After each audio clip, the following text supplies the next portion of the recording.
Good afternoon, friends. Welcome to the House Appropriations, Transportation, and Environment Subcommittee, the best subcommittee in the House, if you didn't know it. And we are going to begin, although I told my members something else, we're now going to begin with the Department of Natural Resources. And our budget analyst, Andrew Gray, is here. Our Secretary of Natural Resources, Josh Kurtz, is here. You may come up to the table whenever you wish. And Andrew is going to give us a good 10-minute overview. Thank you, Madam Chair. My name is Andrew Gray, Department of Legislative Services, and this is the Department of Natural Resources fiscal 2025 budget. First page, you see a decrease of $7.8 million for the budget in fiscal 2025, 1.9%, for $6.7 million. Moving now directly into the Managing for Results, Exhibit 1 on page 8. Reflects that the state visitors are coming down after the pandemic. We're seeing kind of maybe a normalization of the use of state parks, but we're seeing an increase in closures, which is concerning because obviously that means that the people who are still going to the parks are not able to then be able to use them the way they would like to. TLS recommends that the administration talk about the difference between sort of like the weather-related and the capacity closures that we're experiencing. Second exhibit on page 10 is about crabs. Things are looking a little bit better for the males and the females, which is good, but still the long-term trend for the males is down, which is obviously you need the male crab for the dance to work. So you need to see the male population go up. In terms of striped bass in Exhibit 3, interesting situation here. So not to be alarmist, but back in the 1980 to 1984 time period, there was a very low juvenile striped bass index in terms of like the catch of juvenile striped bass. And the average biomass at that point was also very low. And what that meant is there was a moratorium on the fishing of the striped bass for 5 years, from 1985 to 1990. Well, we're in a very similar situation in terms of the juvenile striped bass index between the last couple of years. But what we're not seeing, and that's encouraging at least at this point, is that the average biomass of the females, the mature females, is higher. So therefore, even though we're not seeing a lot of juveniles out there, we are seeing enough females to then provide for the population increase that we need to see. And as a result of some of the concerns, though, we are seeing a restriction in terms of the trophy season and the targeting of the striped bass. Implemented regulations not that long ago and go into effect fairly soon. Then the fourth Managing for Results exhibit is on page 14. This concerns the Natural Resources Police in terms of diversity representation. So the goal is to get up to basically to be reflective of the Maryland's population for the kind of 21 through 40 kind of year-old kind of age range. However, it doesn't look like the Department of Natural Resources is really kind of in a good position because they're actually going backwards in terms of their diversity, with 2024 actually being less diverse, at least in terms of the white males in the population, than in 2022. That goal obviously reflects a lot more representation from white females, black or African-American males, and then black or African-American females, as well as some of the other components of the racial diversity. Moving now to page 15, there are implementation of the legislative priorities in terms of what's happening here. So the $400,000 from mussels is being incorporated into Memoranda of Understanding and the mussel hatchery costs. The blue crab stock assessment is on its way. And the Potomac River Fisheries Commission is using its money for critical infrastructure and a vehicle. And in terms of the proposed efficiency on page 16, there's a $2.5 million swap of general funds being reduced, and then $2.5 million increase in special funds from the Chesapeake and Atlantic Coastal Bays 2010 Trust Fund. The whole idea is to reduce the mandate for the Tree Solutions Now Act funding that has to go into the 2010 Trust Fund to be used for that purpose. So that's $2.5 million in general funds. The idea is to have a Budget Reconciliation and Financing Act provision that removes that requirement to put the $2.5 million in the trust fund, and then instead spend more of the trust fund's own balance money, in a sense, to allow for that reduction of the $2.5 million. And that's happening completely in fiscal 24. In fiscal 25, you're seeing the cut of the $2.5 million in general funds, and then presumably, if this all goes through, we'll see an increase in the special fund appropriation through a budget amendment later on. In terms of the agency spending on page 5, or Exhibit 5 on page 18, largely this is 3 parts of Department of Natural Resources: the Chesapeake and Coastal Service, Park Service, and Natural Resources Police.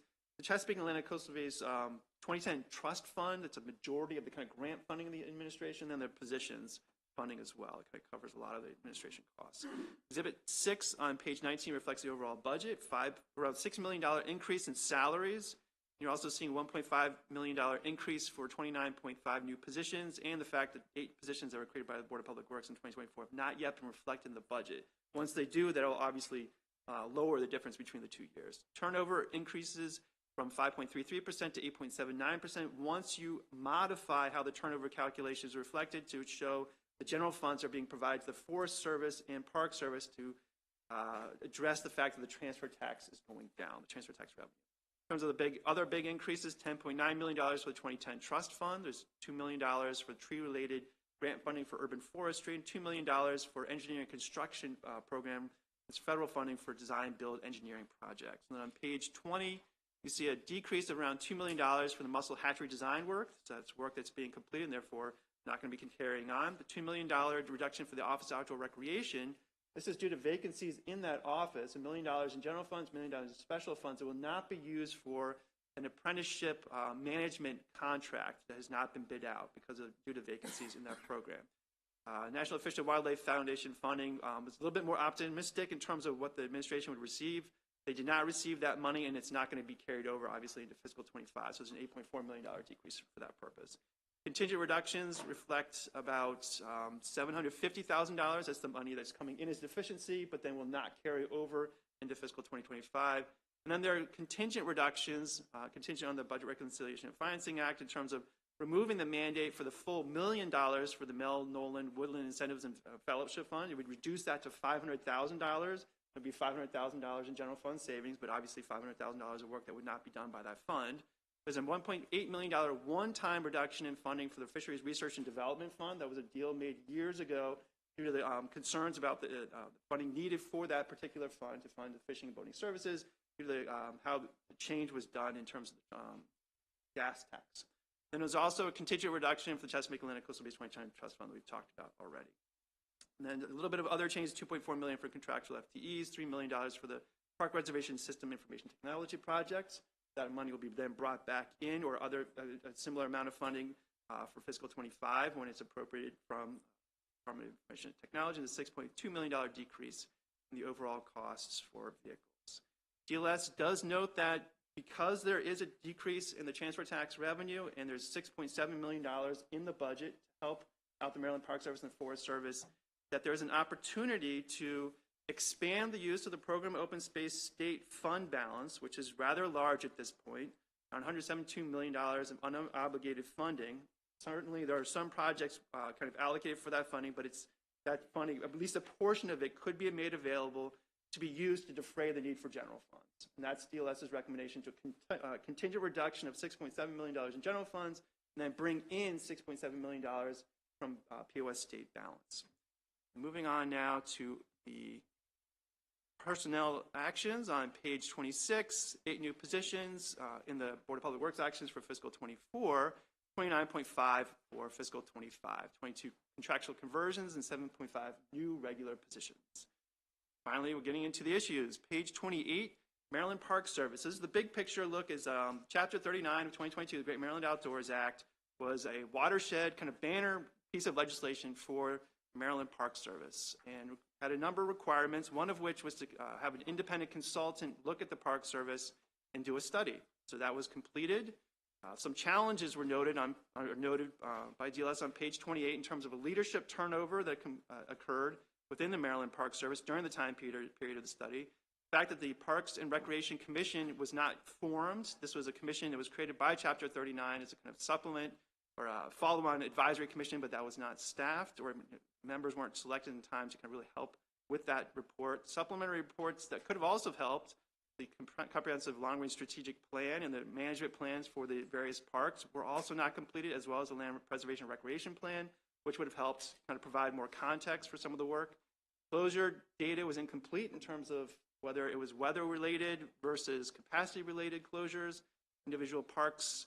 There was also this kind of consideration that Park Service would like to move to an evaluation of parks at the individual park level, but they're still looking at parks as complexes because of the cost containment in recent years. It was more efficient to be able to manage parks as complexes, but it's difficult then to kind of look at the complex data and then figure out what that means then for individual parks moving forward. The decentralized financial management system made it difficult to kind of take a look at the big picture of the finances for the park system. There's not an asset management system that's being used by the Maryland Park Service. Therefore, they don't really know exactly what they have and what the condition of their assets are. Finally, there's funding volatility from the transfer tax, which is a major component of their funding. So there's some highlights noted on the middle of page 30. I will jump now to Exhibit 7 on page 31. The consultant's report reflected kind of taking a look at a couple of things in terms of what is the appropriate staffing per acre of land that the Department of Natural Resources has in the park system, then also looking at kind of what are the overall assets and what are the costs looking forward, and how much land do we need to actually meet our population growth needs. So that was all factored into a couple of different scenarios. The lowest cost additional funding scenarios around $104.5 million is shown in Exhibit 7 for fiscal 2025. And then it's much higher for a growth scenario where we're looking at population growth and we're looking at a very high cost for their assets. Unfortunately, we don't have good asset information, so therefore there was a low and high estimate for that. So $104.5 million or up to $290 million just for fiscal 2025 in terms of where we'd want to go with the Park Service. Exhibit 8 on page 32 reflects the independent consultant's revenue considerations and scenarios.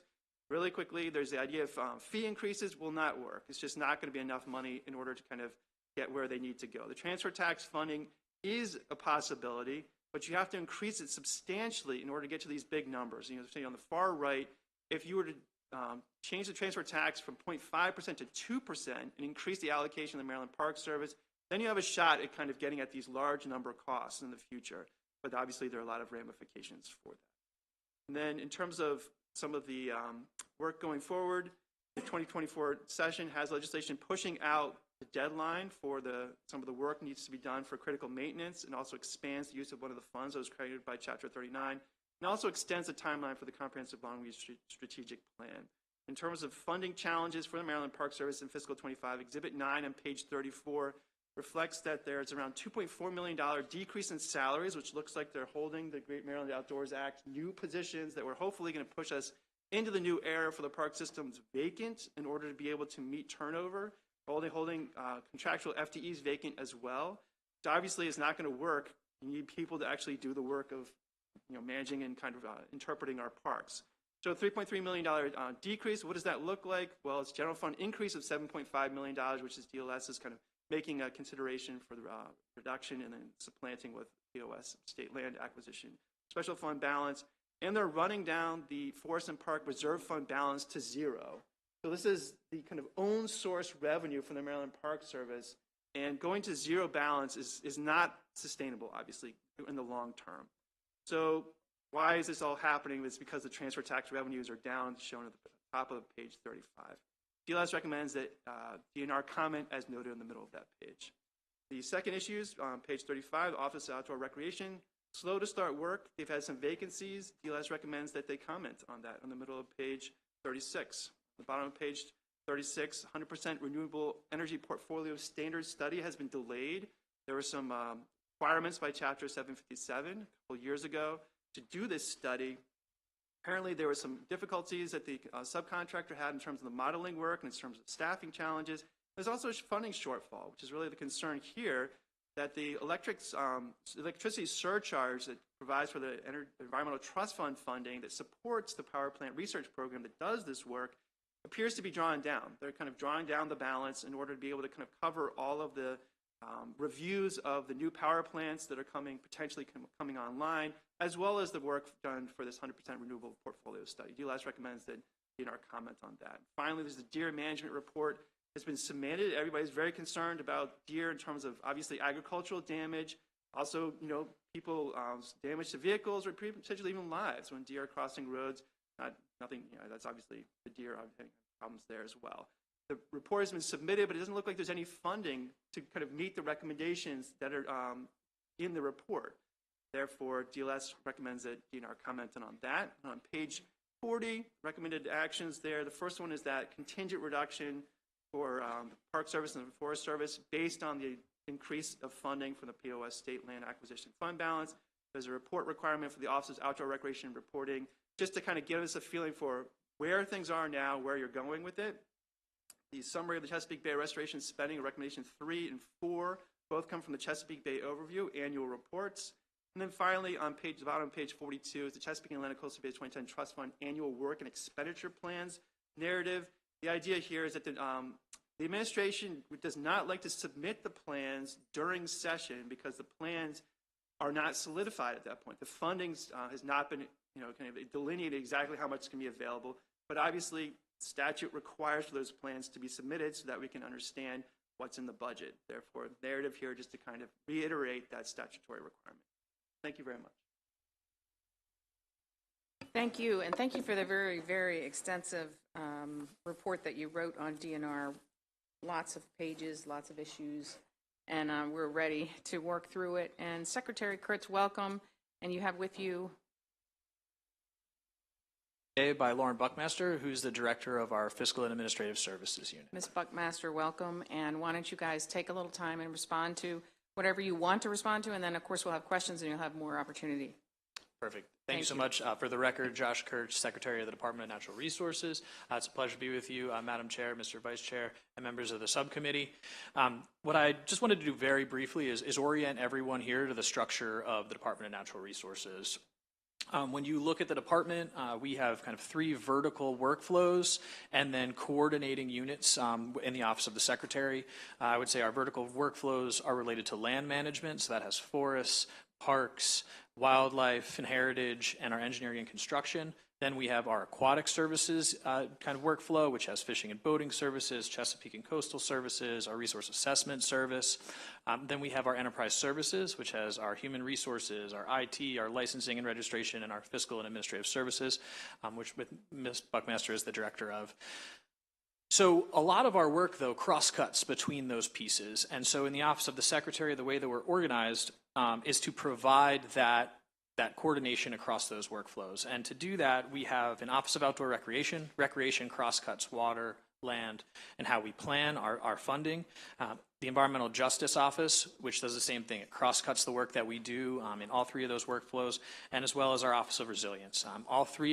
Two of those positions are new with our administration, and the other one was the Office of Outdoor Recreation, which was touched on by Mr. Gray. I also want to thank Mr. Gray for the analysis, very detailed.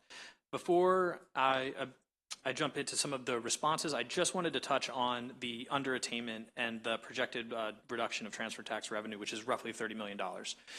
Obviously that creates a very large hole for us in terms of managing our land. We have about 500,000 acres that we manage for the benefit of all Marylanders. And on top of that, we manage all of the other resources that are shared in common good.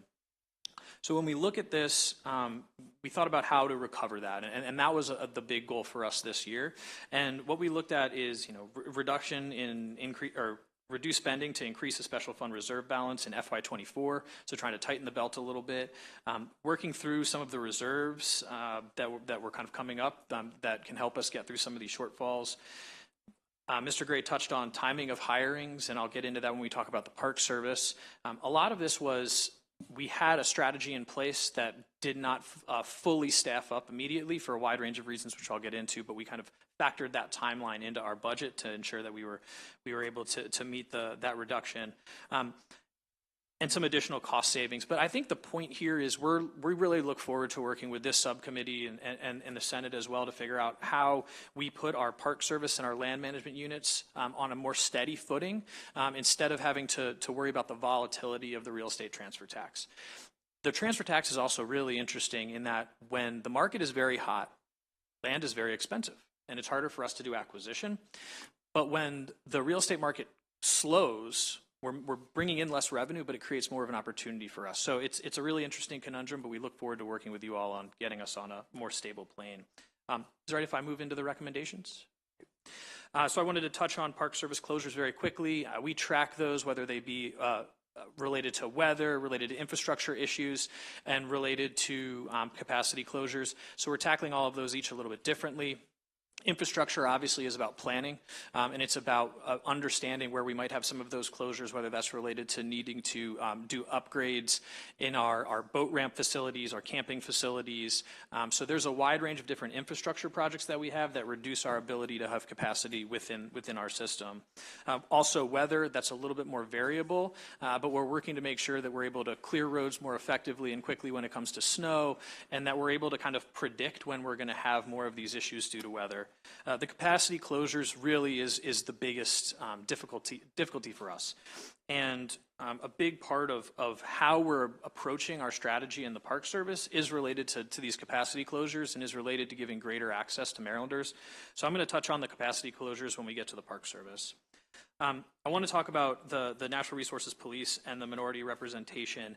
So this is a significant challenge for us, and the focus for us has been looking at every single one of our processes over the last few years and identifying where we are losing diverse applicants and figuring out new strategies. And so the way that we've done that is in 3 different areas. So the first is in our actual recruitment strategy. We have been recruiting kind of in the same spaces for a very long time. We've diversified that, and we're trying to put a greater level of understanding for the communities that we're trying to recruit and where we're recruiting. So for example, we've recruited at historically black colleges before, but what we found is we need to be focusing on what majors those colleges have to see if there's going to be interested candidates. So bringing in more detail into our recruiting strategy. Also doing recruiting for the full year.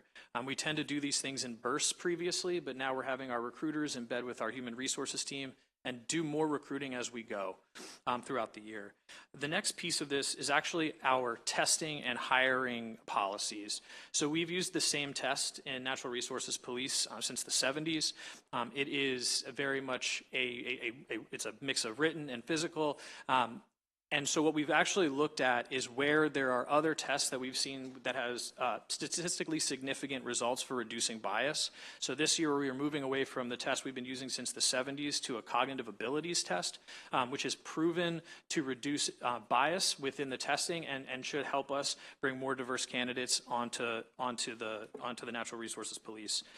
We've also only done 1 test a year in the past, and what we're finding is that we're going to spread these out throughout the spring and in different locations. So giving more of an opportunity for different communities to get to the tests. Having it in one place once a year was also a significant issue that was identified in the plan that was put together by the previous administration. And so we're looking to solve for that through process. Also, making Natural Resources Police more approachable. So we're marketing in different ways. We're doing Spanish language marketing, really thinking about the communities that we're trying to attract into the Natural Resources Police. And our biggest is our new leadership. So we're bringing in a new superintendent who starts in April. His name is Orlando Lilly. We're very excited. He is currently a major in Baltimore County, and he has a long track record of success of diversifying Baltimore County Police. So we're very excited to have him on board. Turning now to the Maryland Park Service and the underattainment related to stateside, the third recommendation, we respectfully disagree with this recommendation to use the capital funds. As Mr. Gray talked about, or the stateside funds, apologies. As Mr. Gray discussed, we are currently backfilling that, planning to backfill that with general funds. We do have this large fund balance in program open space stateside of $172. $120 million of that is currently projects in the pipeline. So those are projects that we have line of sight on completion. That additional funding, as I mentioned before, is important for us to have in the budget because we're going to see these much greater opportunities with the real estate market being what they are to add to our land base and really think about it in places that we have not done before. I think it's important for us all to kind of consider is that we still have 2 jurisdictions that don't have state parks in the state of Maryland, and we want to make sure when those opportunities arise, we can jump on them, and that's why Comico County and Baltimore City. So we also have the 2030 Maryland, the beautiful goal, 30% protected by 2030, 40% protected by 2040. We're currently on schedule to meet 2030, but we felt that any reduction in our ability to procure and acquire land would really hamstring our ability to meet the 2040 goal. We're currently slightly behind that goal as Department of Planning has been evaluating for us. Next, I wanted to touch on the delays in the Parks and Rec Commission. So several things with the Great Maryland Outdoors Act. First is a thank you to all of you for the passage of this bill. I think it is an incredible and frankly once in a generation investment in our lands for Maryland citizens. And we realize the weight of what this bill is, and we want to make sure that we do it right. And so what we've been working to do is align all of these pieces together, our long-term planning, the commission, and the study, to ensure that what we're getting is the best result for Marylanders. Turning now to the Office of Outdoor Recreation Apprenticeship Plan. A couple pieces to this. We have a new Director of Outdoor Recreation who was appointed in December. That office now has 3 full-time staff and a long-term contractual position whose job is to focus on the build-out of the apprenticeship program and really bringing together many of the conservation corps and other apprenticeship programs we have in existence within the department, and then work within the outdoor recreation community. We've really focused on building our relationships and building those bridges with Frostburg, with Garrett College, and then also actual businesses in our communities that do outdoor recreation to help us really create that pipeline of jobs. We don't want to just have apprenticeships and not have that back end opportunity for those folks. Next, I wanted to touch on the renewable portfolio study. This was a highly complex study, as was touched on by Mr. Gray. The subcontractor did have issues with doing the modeling, in part because we passed other climate bills like Climate Solutions Now Act. And so we were continuously layering new data to the subcontractor, which I think they started to get behind. We did have a contract modification through the Board of Public Works, which will help us out moving forward. And currently in FY25, we have slated to get 3 new pins for the power plant research program, which will really help us out there. I think the funding of ETF is something that we would love to work with you all and look at for, again, long-term, making sure we're on a stable footing. And the last recommendation I wanted to address is related to deer management. I think that, and it's touched on in the analysis, the most important thing we can do in that space is get greater access for hunting. We're working with the Department of Agriculture on a new pilot program where we're basically matchmakers. So we know the hunters at the Department of Natural Resources, Ag knows the farmers, and they're really having issues with crop damage. So we have crop damage permits, about 30,000 of them. Only 25% of them are being used. So we're working with the Department of Ag to get more of those hunters onto that ag land. And we're also, last year we got 8 new pins for Wildlife and Heritage Service that go to working with previously underserved communities. They're coming on this month. Now, they're not specifically for deer management, but they will play a role in helping us with deer management in those communities. There was a lot in this. I wanted to be brief, but I'm happy to answer any and all questions that you may have. Thank you, Secretary Kurtz. We realize that you are fairly new to the department and to this position, and that some of the issues that have been raised and brought up by the analysts have accumulated over time. But we still have questions that we want to ask you and hopefully some input to provide. And let's start with Delegate Ruff. Thank you, Madam Chair. And Mr. Secretary, it's good to see you again, as always. And of course, it's music to my ears to hear you talk about the only jurisdictions that don't have state parks, including Baltimore City, my beloved city. So I wanted to start with your park staff and kind of get to the heart of the matter. It's I think it's good that you're willing to partner with us in figuring out how to get you on more stable ground and off of the transfer tax ground. But I think DLS did have a good point in asking the question, what is the plan? And, there have been these models that have been offered to you in the park study. So understanding the need to increase your staff and increase the planning staff, the statewide volunteer coordination, the infrastructure study, when are we going to go? When is your leadership team going to go from discussing, what the funding model will be, and then coming up with the strategy to fully staff up? What's the timeline on that? Yes, so two parts to that. The first is the staffing up of the Great Maryland Outdoors Act pins. So of the 90 pins, we have 64 remaining to fill.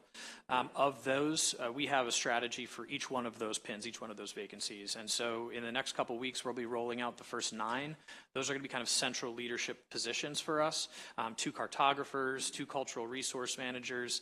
We're adding a new regional manager. One of the things that has been a struggle in the Park Service is that we've got 4 regions, but they're not all the same in terms of visitorship and size. And so adding an additional regional manager to the central region where we have a lot of land and a lot of visitors to help kind of spread out some of that workload of coordination.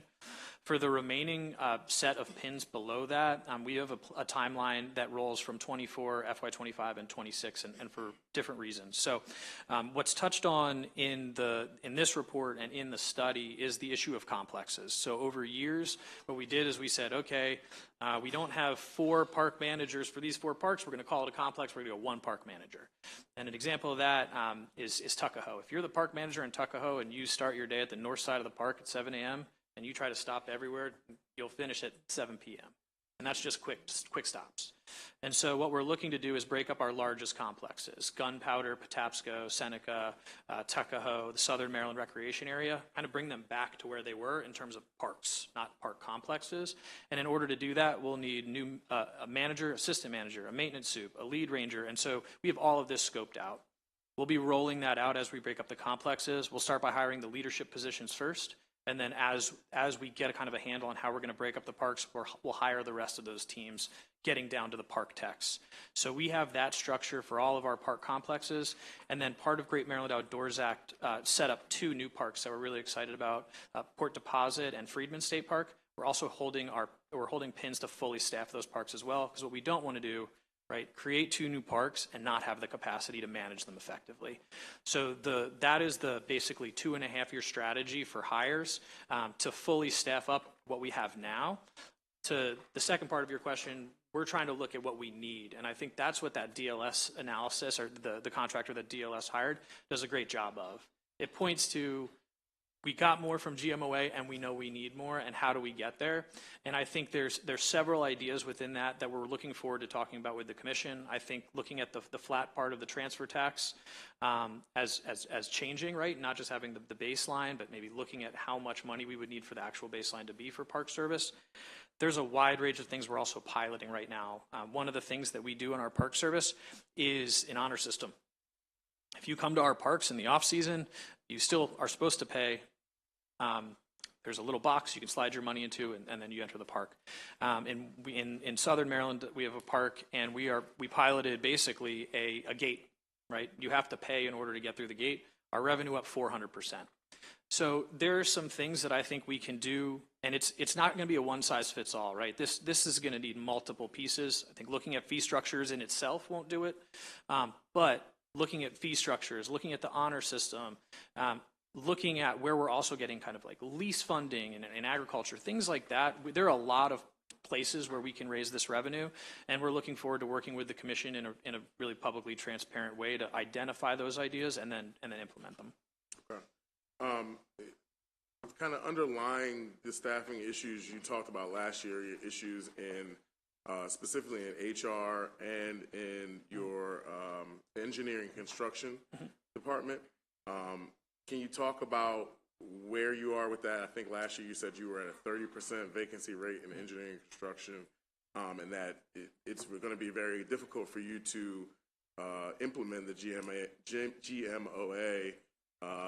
recommendations and goals without having that department fully staffed up. Do you know where you are with that? And do you have a full shop in the HR yet?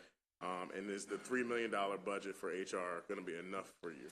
So our HR department is fully staffed at this point in time, and we've added some new functionality. We created a multicultural unit within HR, and so they're helping us do translation services, things like that. Within E&C, we're mostly fully staffed. We added 5 additional pins under the GMOA. Those have been filled. I can give you the exact percentages afterwards, but we are in a significantly better space. 1 vacancy in engineering and construction. So we are almost fully staffed up in both of those units. fiscal, the fiscal administration services as well. Those core pieces we were lacking last year, we have gotten to almost full staffing. Okay, I'm going to touch on two other things, and then I'll pass the mic. The program open space budget, you're against the recommendation of DLS, and frankly, I am too. But if that's the case, then where do you suggest that the money come from that DLS is suggesting should come from program open space? And do you agree? You're essentially saying if you take that money, that's going to inhibit the department from acquiring new parks and opening new state parks, correct? Yes, and so we've discussed a general fund transfer for this year to cover that gap, and then I think it's incumbent on us to look at all these other funding sources to ensure that in the future we're not running into this issue related to the transfer tax. Okay, and then lastly, if I got to touch on the park police. You said in your report that you guys have been on a hiring freeze for 14 months. Yep. And I think you talked about last year some of the same things that you talked about as far as the barriers to hiring more diverse candidates. Can you first tell us what happened with the class of 15 cadets from last year, where you said that the 40% of them were diverse candidates, mostly white women? Did the same thing happen that historically had been happening, that you lost minority candidates or lost along the way? Did you not bring any of them on? Or what was the situation with those? So that basic recruit class did go through the process, and they are all, as of, I believe it was December, they are now fully commissioned officers. So we did bring that recruit class forward. The reason that we've been in the hiring freeze is for the next recruit class. We wanted to reevaluate and take apart all the processes and policies we had in place and ensure that they were serving us correctly and properly. And that is why we went to the new test and we went to the new process, because what we saw in the report, the previous report from the previous plan, and what we heard from the work group recommendations, not all of which made it in the plan, but we were able to review afterwards, was that that's where we were losing a significant number of our diverse candidates, was in the testing process and the hiring process. So we put the freeze in place to overhaul that. And basically procure a new test, et cetera. And so that's why we had that freeze, was to overhaul that entire approach. Got it. And for our former chair, Corman, are you still in touch with the National Resource Black Officers Association? Yes, we are. I met with the new president recently. We have, I think, a very strong dialogue with them. I'll pass the mic at this point. Thank you, Madam Chair. I'm going to ask one quick question on follow-up to that. You mentioned you're breaking up the park complex into smaller units, and in doing so that you're hiring positions such as manager and leadership positions for each of those parks. Typically, when an agency does that, they hire first from within, and I just want to make sure that we aren't perpetuating the problem that we've had with lack of diversity by hiring within if we don't have the diversity within. So are you taking that into account when you're looking at these new positions, that some of them maybe you need to hire, outside of the organization?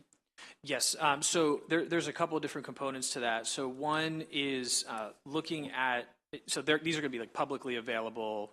We post these. These are positions, merit positions to hire. But I do think in the natural or in the park service space, we do a better job of recruiting much more diverse candidates. And I think you look at, we just had a recent graduating class, and it was like over 50% women. And so what we are continuing to build and build that pipeline there. We don't have, I think, the same.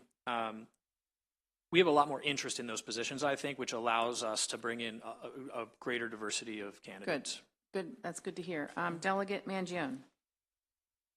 I'm just looking up something for my Okay, question. we're going to pass it on to Delegate Metzger. Thank you, Madam Chair. I just two things. My brother from another mother hit me most with the main questions I was going to ask. But I'm excited to hear about Orlando Lilly coming on. He will attract, just to give you some insight, he is a guy that will gravitate some younger officers and knows how to do it. And just to, with the DNR, it's like, it's an exciting position because, you're outside, you're on, you're just different places. But what I wanted to specifically go into, you said you was testing from 1970, and and you've changed that. Has that brought it up to the new millennial, the testing? So really the focus was what we're testing on. So this is more of a cognitive abilities test rather than, the old one was, writing, arithmetic, that kind of test. This is focused on communication skills, ability to read, communicate, comprehend laws and regulations, those kind of things, which is, I think, much more applicable to what our natural resource police officers do, right? They are educators, they're law enforcement, they're conservation biologists, they do a wide range of things. And so we also, looking at the analysis that went into the different tests, we've also found that that cognitive abilities test does reduce implicit bias and should help us bring more diverse candidates through the process. Secretary Kurtz, are you also making the salaries appealable, to make them comparable to some other places? I think our law enforcement salaries are more, more competitive than some of our other salaries in the department, but there's always opportunities for us to look at that. And I won't go into detail, but there's more than a dinner plate full of recommendations, and I know that you will handle them one by one. And just to let you know, this delegate is here to help you in any way I can. Thank you. I appreciate it. Thank you. Spirit of cooperation. So we like to see. Are you ready, Delegate Mangione? Thank you, Mr. Secretary. I guess two questions. One's a little more political, so I'll give you the out to avoid it if you'd like, but do you, in your personal opinion, support increasing the transfer tax to pay for some of this? Well, I think that's I think that's something I would need to have a better understanding of, like, the impacts that would have, right? I think I'm not a real estate expert, so I would want to understand the implications of any changes to that transfer tax. I do think that because we're then reliant on the market, that volatility really is the issue. And so I think our goal is focusing on how we can have dedicated and more easily projectable revenue estimates so that we can make sure that we know exactly what our salaries are going to be, and we don't run into this cyclical nature of, okay, we're short in the transfer tax, we're going to pull back on critical maintenance, we build a backlog, right? And then we have to have the GMOA come in and fill that backlog for critical maintenance. We want to get out of that boom and bust cycle and to much more sustainable. Thank you for your answer. My other question is closer to home. This may be at Baltimore County. I represent North Baltimore County, where the NCR Trail is located, which I believe falls under the purview of state parks. I'm not 100% sure. Yes. And there was a fatal accident that occurred in Moncton, in that area, and I'm wondering if that is a state issue or a county issue in terms of the road, and whether or not there's safety measures that are being thought over, or what happens when something like that does occur, and how you, I guess, you interact with them, I guess MDOT or whatnot, to try to mitigate the potential of something like that happening again. Yeah. Thank you. I'm not familiar with that exact example, but I'd be happy to talk to the team and follow up and give you details. We coordinate very closely with MDOT and state highways in terms of transportation in and out of the parks. And because with capacity closures, a lot of those is related to not having parking. So safety. It's a big, a lot of neighbors have, in that, well, not my neighbors, but the community association groups or constituents in that area. The councilman, luckily for me, is the one who takes most of the grief. And I'm happy to push it on him, but I know that is a serious concern in that part of town. So. Yep, and it contributes directly to our park closures. But I will follow up on specifics related to that incident. Thank you very much. Mm-hmm. Delegate Solomon. Thank you, Madam Chair. It's good to see you, Mr. Secretary. Thanks for being here. I guess the first question that I have for you is sort of, and I know some of this is just kind of the broader budget conversation that we're having, right? If we don't have a conversation about some of our structural issues, we're not going to have enough money for, for our parks and for our natural resources. And I think that's just kind of goes in the same bucket of the conversation we're having on the Transportation Trust Fund side too. But the one question I had specifically is, I know, and the bill's probably going to be heard later today, on the shifting of funds from the park dedicated capital fund to allowing expanded uses. So, I mean, looking at the report, we're barely able to cover even at the low end of what, the capital needs could be, plus the land acquisition needs. And so I guess I'm a little concerned about opening that up to a broader scope when we can't even cover what it was specifically meant for. So I'm wondering if you could comment on what that bill potentially would do and how we're going to cover the shortfall that we've got. Yeah, absolutely. I'm happy to do so. I think there's a couple components to that bill. One, with the critical maintenance funding, because of how much money it was, we needed a little more time to spend it. We know what the projects are, but just going through procurement and getting them completed, we needed that additional time. So that's that piece. The flexibility that we were looking for is directly related to park closures, and we've been working with the Maryland Rangers Association on an amendment to really clarify this. But right now, the way that the original GMOA was written, it allowed for us to spend, and our AG interpreted it as being able to spend on park projects. Our park system is much larger than just our state parks. We have natural resource management areas, natural environmental areas, and these are areas that are really helpful for us to take some of the pressure off of the parks themselves. And so what we're looking to do, and we spell this out in some amendments, is use this funding where we can to help reduce the pressure on the parks. And I think a good example of this in Montgomery County is Seneca and McKee-Besher. So McKee-Besher is a wildlife management area near Seneca. When the sunflowers are blooming, it's incredibly popular, but the rest of the year, because there's no infrastructure, we can't use that as basically a release valve for Seneca. And so what we're doing is we're in analysis where we look at where are there other state lands that can help us with capacity closures. The intent of that legislation was not to shift for other reasons, but to really help us be a little bit more creative in dealing with capacity issues. That's actually really helpful to hear, because you're exactly right. The sunflowers are wonderful, but every time we go, it's like there's no trail. Everybody sort of parks on the side of the road, and it's kind of word of mouth. You even know where to go. So I'm glad to hear that. And then specifically on the parks proposal, do you have any sense of when that asset management system is going to come online? The asset, it is online for us now. Okay. Yeah, and I can give you more details about how that administration is going. Okay, great, because I know that was a concern in here. And then just sticking on the parks, last question. Are there any creative thoughts about potentially, monetizing the parks, working with the private, not monetizing in the sense of we're going to make everybody have to pay hundreds of dollars to come in, but, are there certain resources that we might be able to pull in from the private sector that would bring more people, but also generate some revenue that we might be able to put back into the system? Yeah, and there's several models of that we're really interested in. Obviously, the National Park Service and what they do with some of their historic rentals, things like that. Right. We do have some parks with infrastructure like cabins that gives us some increased revenue. But I think some of the areas we're most excited about, and some of the parks like a Rocky Gap, right? You have the casino there, which has a lease, but that draws more people into the grounds. And I think really getting a better handle on some of those unique and special opportunities at Fair Hill in Cecil County, we have this incredible horse facility. So getting more equestrian activity. We want to really diversify. There's so many people that want to use our parks for things like climbing, right? Giving more opportunities for those special uses will also help us, I think, from a funding perspective. Okay, great. Thank you, Madam Chair. Good questions. And we will wrap up with Delegate Edelson. Delegate Ruff, did you have another one? You're allowed. Yeah. Okay, why don't you go first, and then we'll wrap up with Delegate Edelson. Sorry to, again, take another bite at the apple. I just had a couple of things I wanted to follow up on. Quickly, do you guys, I remember you got additional funding last year to study the crab population, and you said that you were thinking that it would give you a better handle on the science behind our crab population. Do you think that we do have a serious male crab population issue going on at this point? Yeah, and we're continuing the stock assessment this year. That's the really robust analysis. But our winter dredge survey is one of the premier, like the gold standard of science for our crab population. We're censusing thousands of sites across the bay in partnership with Virginia.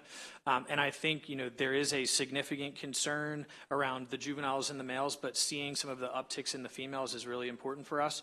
So, we had a uptick, a little better year this year. And so we're going to, continue to study it, but also recognizing that we're seeing some pretty drastic shifts in the bay in terms of how water moves and water temperature, which also directly relate to some of the striped bass issues we're having. So we're looking to actually change some of the, not change, but add additional ways that we study and understand the bay, especially as it relates to the food web. So the little tiny things that crabs and striped bass eat. So while we're studying crabs specifically, there's also a broader effort that we're working on with our university systems to understand the root causes. Two other things. You applied for the Forest Service Urban Community Forestry grant. Did you get that last year? We got one of the federal urban forestry grants last year, and that's also part of one of the things we're going to backfill some of that 5 million trees funding with as well. How much money did you get there? I'll have to get you that. It was, I think, a few $1 million, but I'll get you the exact number. Okay. Are you still working on the lawn to woodland tree connector program? Lawn to woodland. We just did that is a ongoing program, and we also just initiated the school forest programs as well. So we're continuing to do reforestation in the suburban and urban spaces as well through those programs. Okay. Last thing. Are you still working with B360 out of Baltimore City? Had to follow up on that. Did that steal your thunder? All right. Yes. And then I know that because of the lack of funding in the OOR, you lost $2 million in your budget. So how, would that how would you like us to try and figure out how to restore that, and how would you put it to use? Yeah, so OOR right now has basically gone through a bit of an overhaul. We had the previous director retire. We brought in a new director and restaffed up. And yeah, no fault of your own, personnel issue. Yeah, so the approach that we're taking now, and I'm really excited about this, when we started, we were really very focused on terrestrial, like on land, OHVs, which we're doing a great job with, but we weren't talking about water as much. So we now have a water specialist for outdoor recreation, so doing more blueways, more water trails, things like that. We're also doing more connection to outdoor education. One of the things that we've seen is that when you're bringing students out and giving them an opportunity to do something fun outside, you're giving people more of an opportunity to kind of bond to that and do stewardship there. So the $2 million that we've lost, we're actually backfilling through some of our other projects in terms of that implementation, right, of meeting those goals. So our Chesapeake and Coastal Services does a lot of our education work. Our Office of Outdoor Rec Director did come from there, so she's much better able to connect some of those existing programs to outdoor recreation. Now, I do think, Office of Outdoor Recreation is one, as we considered the Park Service too, and being more of a solid footing on the budget will be one we focus on. Because to your point, I think B360, there's some incredible partners doing outdoor recreation in ways that is only going to make our access better, right? Give people more things to do when they come to our parks. We have Wolf Den Run now, which is an OHV focused park in Western Maryland, which be happy to take anybody out there who wants to run a turbo quad. It's incredible. But those are the kind of things that I think our Office of Outdoor Recreation is slightly pivoting to do more of. Thank you, Secretary. We appreciate your hard work. We understand you got some heavy lifting to do, but we're here to support you as well. Thank you. Appreciate that. Nice job, Delegate Ruff. What's a turbo quad? It is. It's a four-wheel off-road vehicle that can go up to 70 miles an hour in legal areas. But so you can't go 70 anywhere really. But theoretically you could. What do you think, committee members? Should we do a field trip? We would be happy to host you all out in Western Maryland. And if you can ride a dirt bike, we also have those as well. Oh, that's right up my alley. We are going to let Delegate Edelson wrap us up here with his questions. Thank you, Madam Chair. Great to see you, Mr. Secretary. Good to see you last night as well. I just wanted to clarify on the Natural Resources Police. First, I wanted to commend you on doing that hiring freeze and being so self-reflective on how to improve diversity in that group.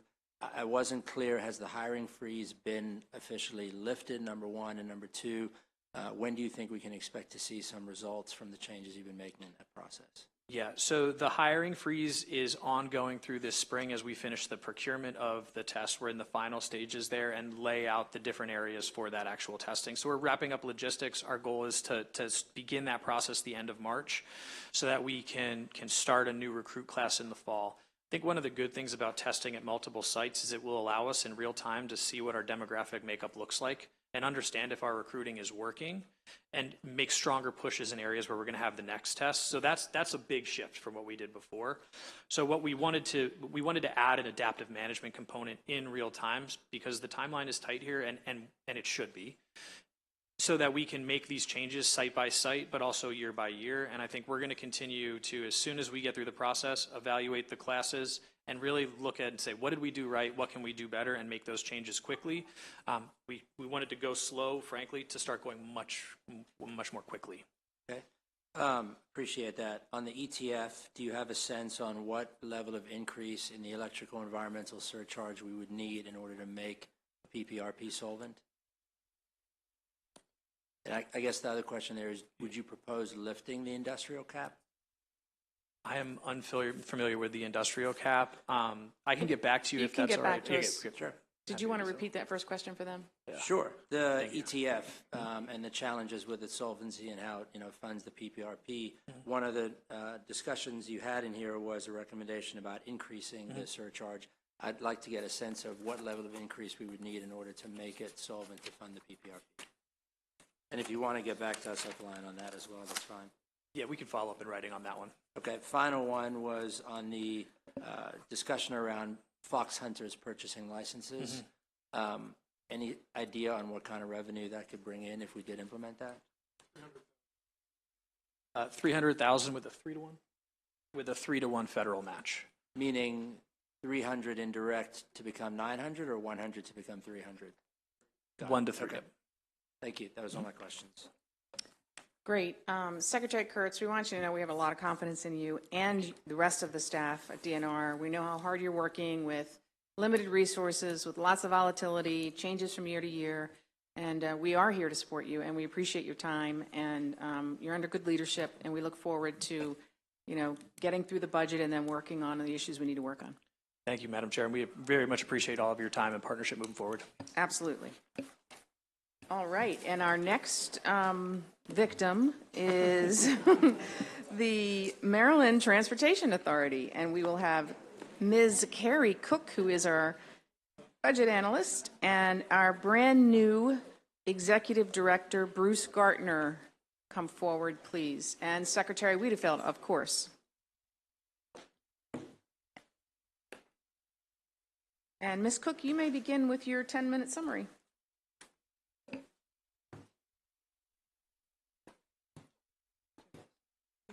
Thank you, Madam Chair.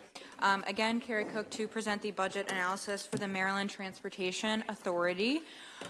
Just to remind the committee that the Transportation Authority is a completely self-financing entity. It is an independent unit that has the sole authority regarding the construction, the maintenance, and the operation of all the toll facilities in the state. Those revenues do not flow into the TTF, but rather go into the MDTA accounts, and then they have a trust agreement with their bondholders. So beginning on page 1, the fiscal 2025 budget increases $20.5 million to $566.4 million, and those are non-budgeted funds. As I mentioned before, they do not flow through the TTF. On the capital side, on page 2, the budget decreases $6.3 million, or 1.1%, to $556.7 million. Moving into the managing for results, which begins on page 5, this first exhibit discusses Easy Pass usage. So Easy Pass usage is something that both the agency and the public generally are interested in increasing. It lowers administrative costs for the agencies, and customers who use Easy Passes also receive a discount. So you can see here that in fiscal 2023, they collected 86% of tolls using Easy Passes, which is up substantially from 70.8% in fiscal 2022. But I did also want to draw your attention here to 2024 and 2025 estimated, which is really hovering right at that current level. So the agency is not projecting a ton of increase in terms of getting into that last 10 to 15% of folks who do not yet have Easy Passes. So we've just asked them to discuss that, given that their goal is to collect 100% Easy Pass, how they're going to try and break into that last 10 to 15% of folks. Moving on to the proposed budget for fiscal 2025, Exhibit 2 is on page 6. There are some personnel increases here associated with salaries. So MDTA is an independent entity, but they do mirror the statewide salary actions in terms of COLAs and things like that. They had some increased operating expenses related to the Easy Pass Service Center. So they had to increase their operations there since they were having more transaction volumes. And then some other increases related to engineering, some other project-related items. Moving now to the financial piece, which begins on page 7 and Exhibit 3 on page 8, is their fiscal 2025 revenue sources. So as is typical, the vast majority of their revenues is coming from those tolls. There's also about 5% of their revenue is from intergovernmental sources. So most of this is from MDTA police, working at the port and at BWI, and so they receive reimbursements from those other MDOT modes, as well as some loan repayments from other MDOT modes as well. Smaller portions include investment income, as well as income from concessions on I-95 facility. Exhibit 4 shows the use of funding in fiscal 2025. So half of their funding is going to go towards their capital program, about a quarter towards other operating costs, and then they also have portions to support debt service and law enforcement personnel. That includes MDTA police as well as state police, which are reimbursed for services provided at the I-95 facility. Exhibit 5 on page 10 shows trends related to total toll transactions and toll revenues. So in fiscal 2023, there were $839 million in toll revenues. And so that has eclipsed the pre-pandemic level, which was $724 million in 2019. They estimate that it's going to stay about that same level in 24 and 25. They estimate about $811 million and $831 million. Turning to their debt side, on page 11, Exhibit 6 is the bond sales and the debt outstanding. So this is just illustrating the blue bars show each year in which the authority is issuing bonds for capital projects. And then the purple line is their total debt outstanding. So the total debt outstanding is one of the 4 ratios that they have for their financial solvency, which I'll get into in just a moment. But the total debt outstanding in fiscal 2025 is $2.15 billion, and then in 2029, which is the last year of the forecast, it increases to $2.86 billion, which is close, but not quite to the maximum allowable level of $3 billion. Page 12 and just page 12, discusses the non-recourse debt, which is when MDTA is issuing debt on behalf of other state agencies and projects.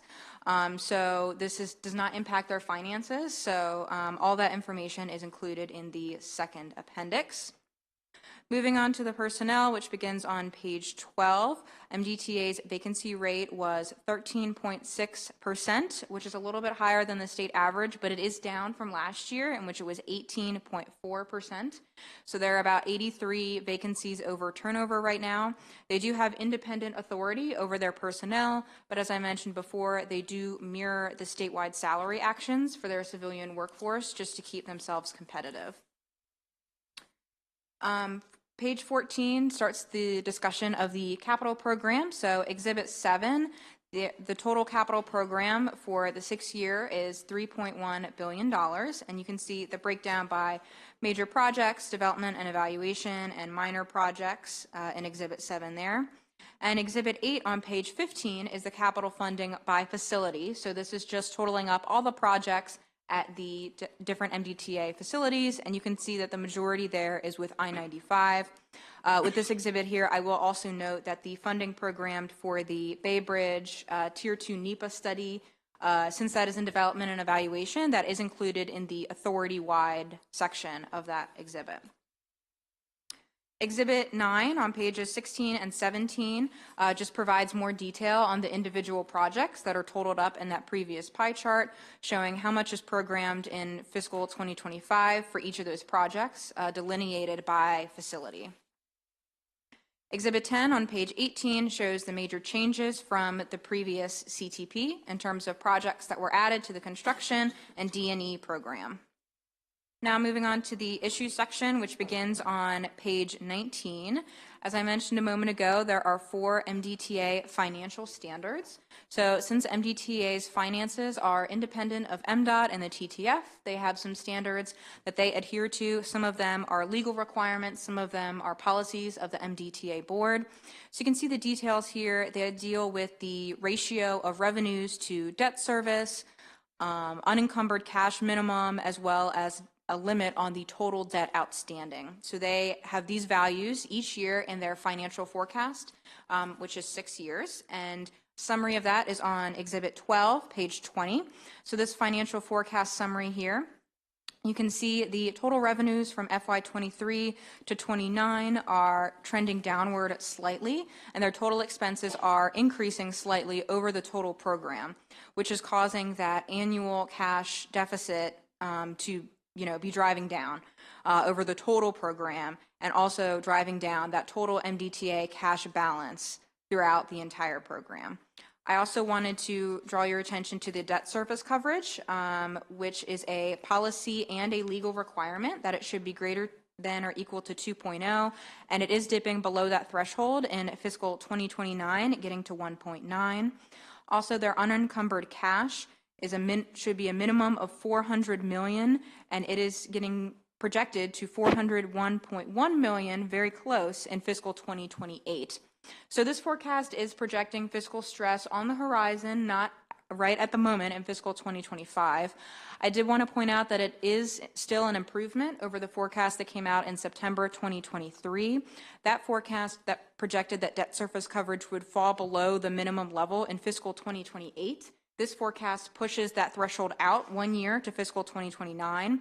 And the reason for that is they had some higher than anticipated toll revenues, mostly in fiscal 23 to 24, due to higher than anticipated traffic at the toll facilities. The recommendations for the operating and PAYGO are none, because it is not a budgeted state agency. There are some updates on pages 23 and 24 of issues that we talked about previously, and I'd be happy to take any questions. Thank you, Madam Chair. Thank you. Very nice, succinct summary, and we will go now to the Secretary, who is with us today. Good afternoon, Chair Watson and members of the committee. For the record, Paul Wiedefeld, Secretary of Transportation. I am joined today by Bruce Gardner, the Executive Director of the Toll Authority. Bruce has a long history with the Toll Authority and the Department of Transportation. We're extremely fortunate to have him rejoin the MDOT team.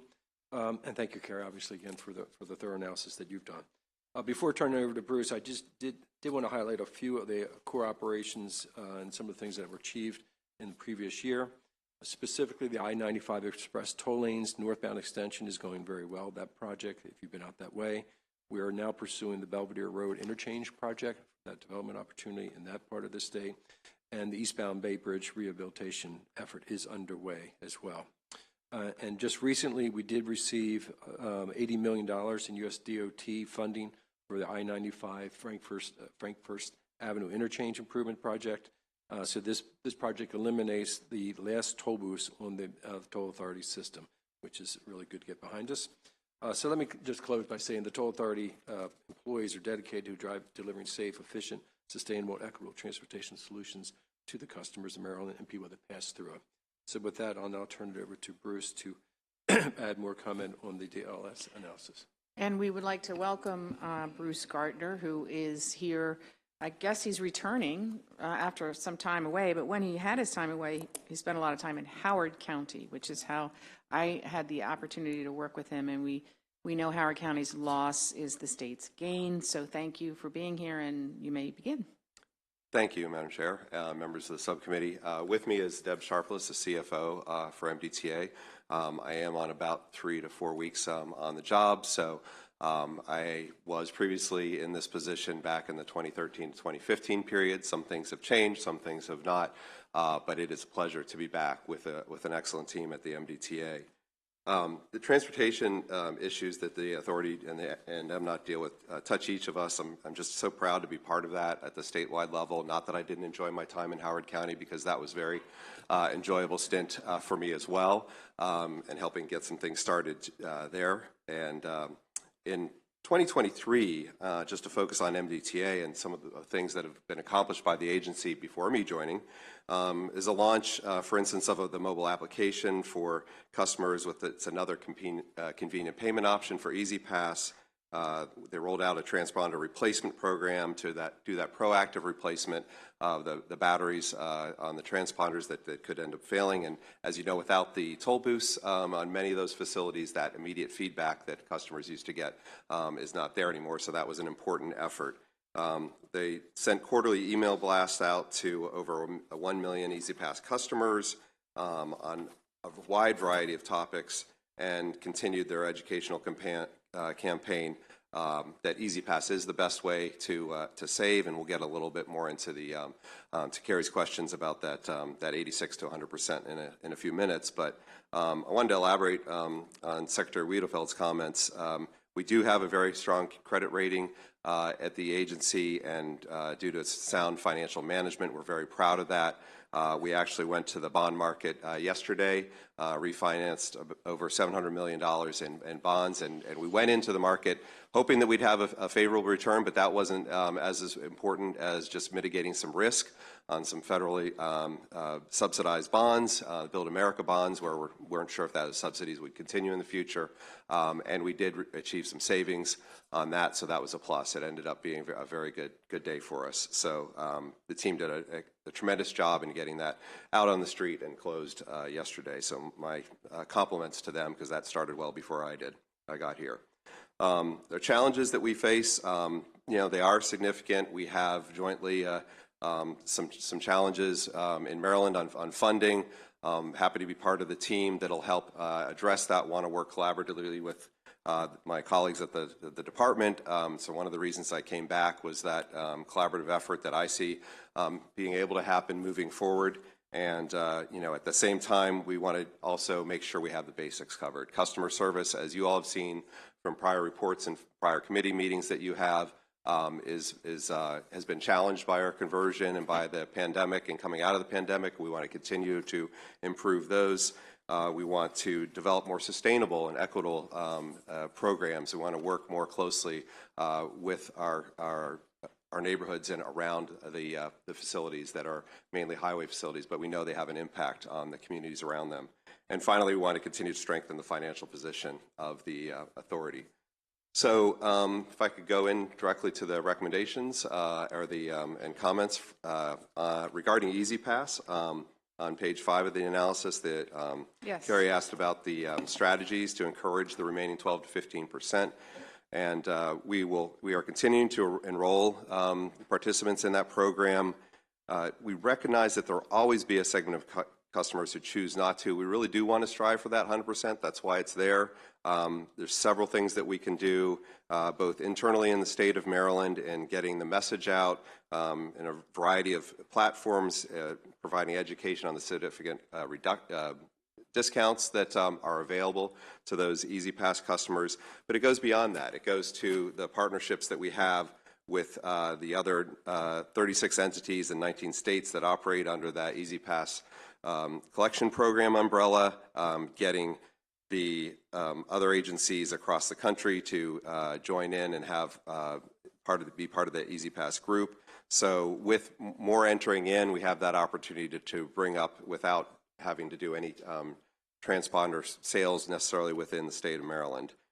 With over 53 million Easy Pass devices in circulation, it is a force multiplier for all of us with those other agencies and helping our numbers here in Maryland.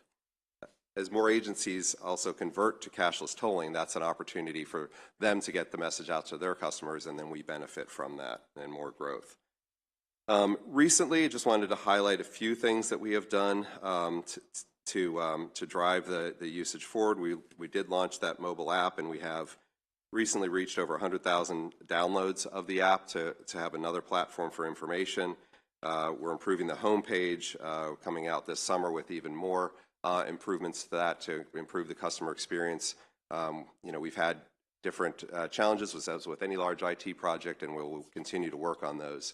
We also established a division of customer experience to develop new methods of customer communication, new training programs, and to really work proactively to improve our performance in that area.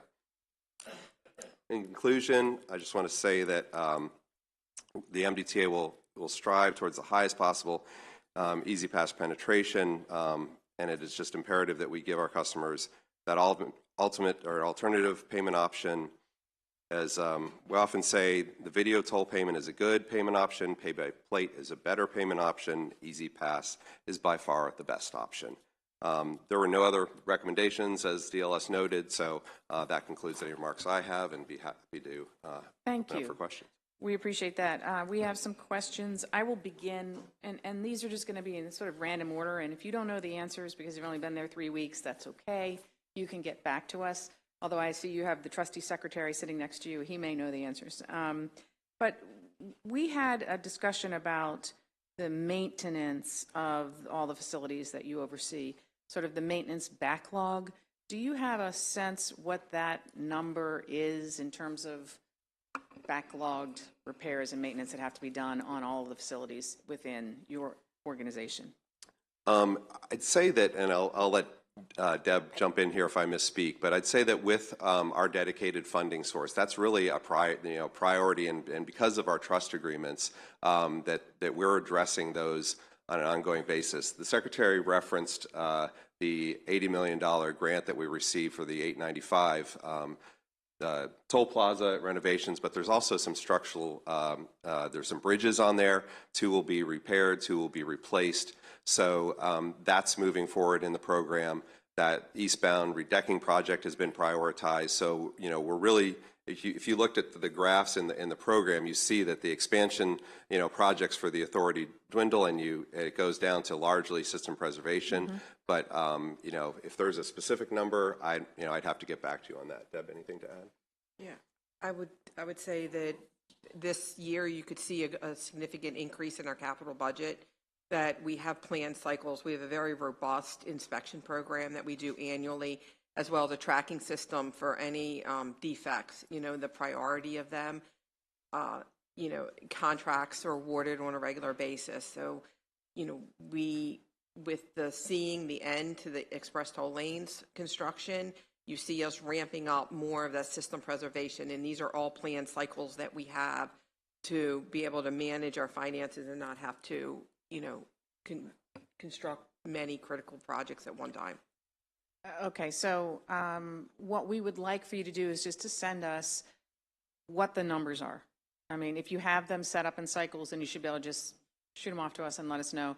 This is the maintenance that is scheduled that we need to do for this period of time. And if you consider some of that to be behind or a backlog, we want to know what that portion is.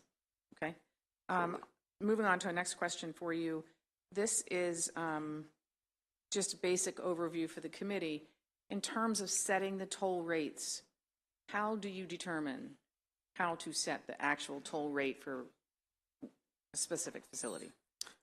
So it has been a while since we did do an adjustment to the tolls, and as I think I was around for that process, and then there was also a reduction in the tolls back when I was here previously. But Deb, do you want to speak to the current rates? So if you're talking about MDTA's existing facilities, then it looks at affordability. We rely very much on our financial forecast and these policies that we have that so largely affect our credit rating. So we will, in the past, not saying that past policy will be future policy, you try not to do a toll increase every single year. So when you make an adjustment, you're trying to have that be enough additional revenue to sustain you for the number of periods you're trying to achieve. But we can look at our forecast, we can determine how much additional revenue is needed in order to achieve our financial standards. Then we turn around and we have public hearings, we get input from the public as the determination is figured out, well, how is that revenue is achieved? Yeah. If I could just add, it also gets back to your first question, obviously, is dependent upon what the needs are, and that would also drive the rate as well, besides just the financial part of it. So theoretically, you're raising your toll rates in order to take care of the backlog or the maintenance needs, not necessarily backlog, but whatever the maintenance needs are forecasted to be. Yeah, and I'd say as well, and this is based on my experience last time and what I know, a lot of the work is done in kind of leading up this Bay Bridge discussion, the Tier 2 NEPA is like with those major structures, you really have to look at when they're going to need to have that significant investment. We have a system that was largely developed at the same time. There's been a lot of discussion about the interstate system or the authorities system, these signature structures, bridges and tunnels. With the Nice Bridge, that came to a portion where it needed to be addressed. We're going to have that same issue at some point in the future, and hopefully we can space those things out, and we need to think about which facilities are coming up for that kind of major investment need. Understood. And members, give me a little bit of your patience here because I have two more and then I'm going to turn it over to you, okay? Is there a definition or a common understanding of optimal toll rate in this business? So I'd say that the optimal is often related to the traffic, but Deb, you've worked with the TNR consultants into that. Do you want to elaborate? I think that optimal, it's depending on what you're looking at, if it's a bill, if it's, another state, if it's whatever, it's being defined differently. Okay. So when you have to look at what's in front of you and derive from it what it's saying, that in the tolling industry as a whole, I don't think you're going to find optimal defined somewhere. Okay. Secretary Weiderfeld, do you have anything to add to that? I think, again, as Deb just mentioned, you can define it sort of as you define it. So I think that is what we would do within legislation related to this, so we're all in agreement on what that definition is. Okay. Can you now transfer funds out of MDTA to other modes, or is that permissible only by a loan? So there is a provision in the trust agreement that allows transfers. They typically, the process is that the authority would declare it excess, and then it would go through the Board of Public Works to make that transfer over to the trust fund. And it would not necessarily have to be a loan? It would not, my understanding is, would not have to be a loan, right? That's correct. Thank you. I know those were random questions thrown at you. You did well, and we now have Delegate Solomon. Thank you, Madam Chair. Appreciated your questions very much. Good to see you all again. So kind of piggybacking, I guess, a little bit off of the last question from the chair. And I want to preface this, I think, by saying, as the Train Commission came out earlier, the previous administration's lowering of the toll rates blew a $500 million hole in the budget. And we were, Mr. Secretary, you were just here earlier this week where we had the general manager from WMATA talking about a 12.5% increase for fare for folks taking the metro system. And obviously, we want to talk about equity and sort of fare box recovery. We only really cover about 70% of our roads, writ large. So I just kind of want to preface comments with that for, again, the millions of folks who I'm sure are watching our budget hearing. I guess the question is, do we need federal approval? And you may not know the answer to this, but do we need federal approval to divert any of the toll revenue from any of our toll facilities, particularly those that may have been built with some federal assistance? So what we need to do is make sure that we're in compliance with certain federal agreements that we have, and those federal agreements, as we are reading them and we're still digging into these things, is that there's a focus on the capital in Title 23. So, there are different requirements. One's called a Section 29 agreement. Our TIFIA loans have other requirements that we're looking at. So those are where the federal government would largely come into play on those kind of decisions. So what would the process be for that? If you were legislated to do something, or is it something you're exploring now? Yeah, so exploring it with federal highways now to make sure our reading of the agreements is the same as what theirs would be. Do you have an anticipated date for when you're going to get a response back from I do not at this point. If I could, Delegate. Yeah. Also, obviously, they'll want specifics. It's one thing to talk to them in general terms about some of this, but when you have a specific proposal, then they'll get back to you in more detail.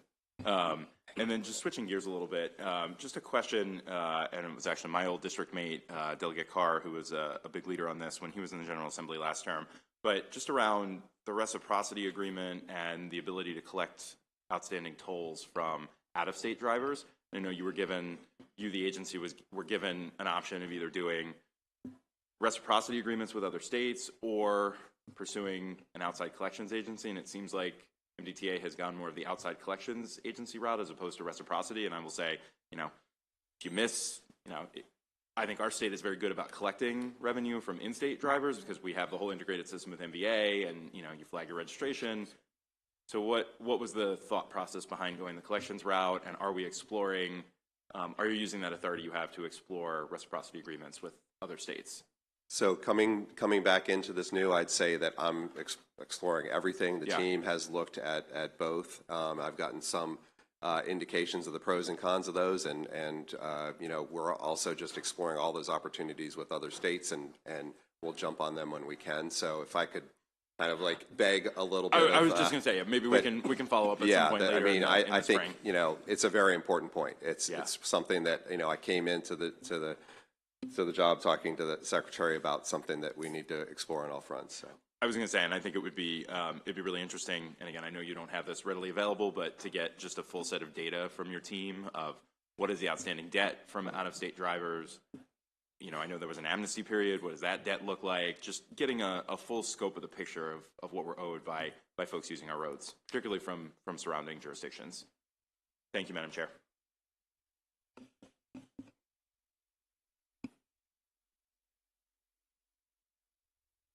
Thank you, Madam Chair. Great questions, delegates. Those are some of mine as well. I wanted to ask you, well, first I wanted to commend you and the team on the success with the 895 victory and getting that $80 million in federal funding. It feels like every time we look at the news lately, MDOT is cleaning up on another success of a federal grant opportunity. And so I really just wanted to commend everybody at the TSO and everybody else that works on these grants, because I know it is a tremendous amount of work to get them in. It's competitive, and we're doing an excellent job lately. Obviously, the match can sometimes give us a bit of heartburn as well, but probably better to have the funds in hand. So congratulations on that. I just wanted to ask, with that, having received that, what is the sort of plan, next steps in terms of completion of that project? Sure. What we need to do is this year working on RFQ qualifications for firms to undertake that fairly complex project. Go out with an RFP the project next year, and it's a 3-year construction cycle after that. So great. Congratulations again. Delegate Metzger. Thank you, Madam Chair, and I'll ask one question. I was going to ask a couple, but I'll just ask one. Go to another committee. Talking about tolls, and I've not really investigated myself, but I know that there's about 30% of the tolls that come through Maryland are out-of-state tags or customers. But my thought and question is, does other states around us, Pennsylvania, Delaware, New York, New Jersey, are their tolls higher than we are? Do you mean And price-wise, comparable? Several are. Several are, particularly, the Northeast are higher than we are. I'm just trying to get But you have to also look at the facility. Like if we were talking about the Pennsylvania Turnpike, it's right, hundreds of miles long, yeah. right? So it's you have to, it's. I totally get that. I guess when I used to drive to New York, I used to felt like I had to float alone to get there because going across one bridge was $8, and the next one was 2 blocks later another $8. But I'm just kind of curious, how can we work that into Maryland if we have to adjust the toll? I remember back in the summer there was a discussion about raising tolls for out of state. I'm just real curious how that would work, if somebody can answer that. So we want to be very careful in terms of the, what we have in our system and what legally we can do is we can differentiate between non-Maryland accounts and Maryland accounts for EasyPass. So if somebody owns a New York transponder EasyPass account, we could charge a different rate for that versus one that's owned on our Maryland account. So we talked a lot about this in the Train Commission, that's the way we'd have to differentiate. We want to be careful. There are cases in Rhode Island, for example, where that out-of-state, in-state kind of differentiation is being contested, and we were really watching those things closely. My thought was You know, it'd be difficult to call somebody and say you owe a $8 toll on the telephone, you know, trying to collect it and pass it out to a collection company. So thank you so much, and thank you. Thank you. More?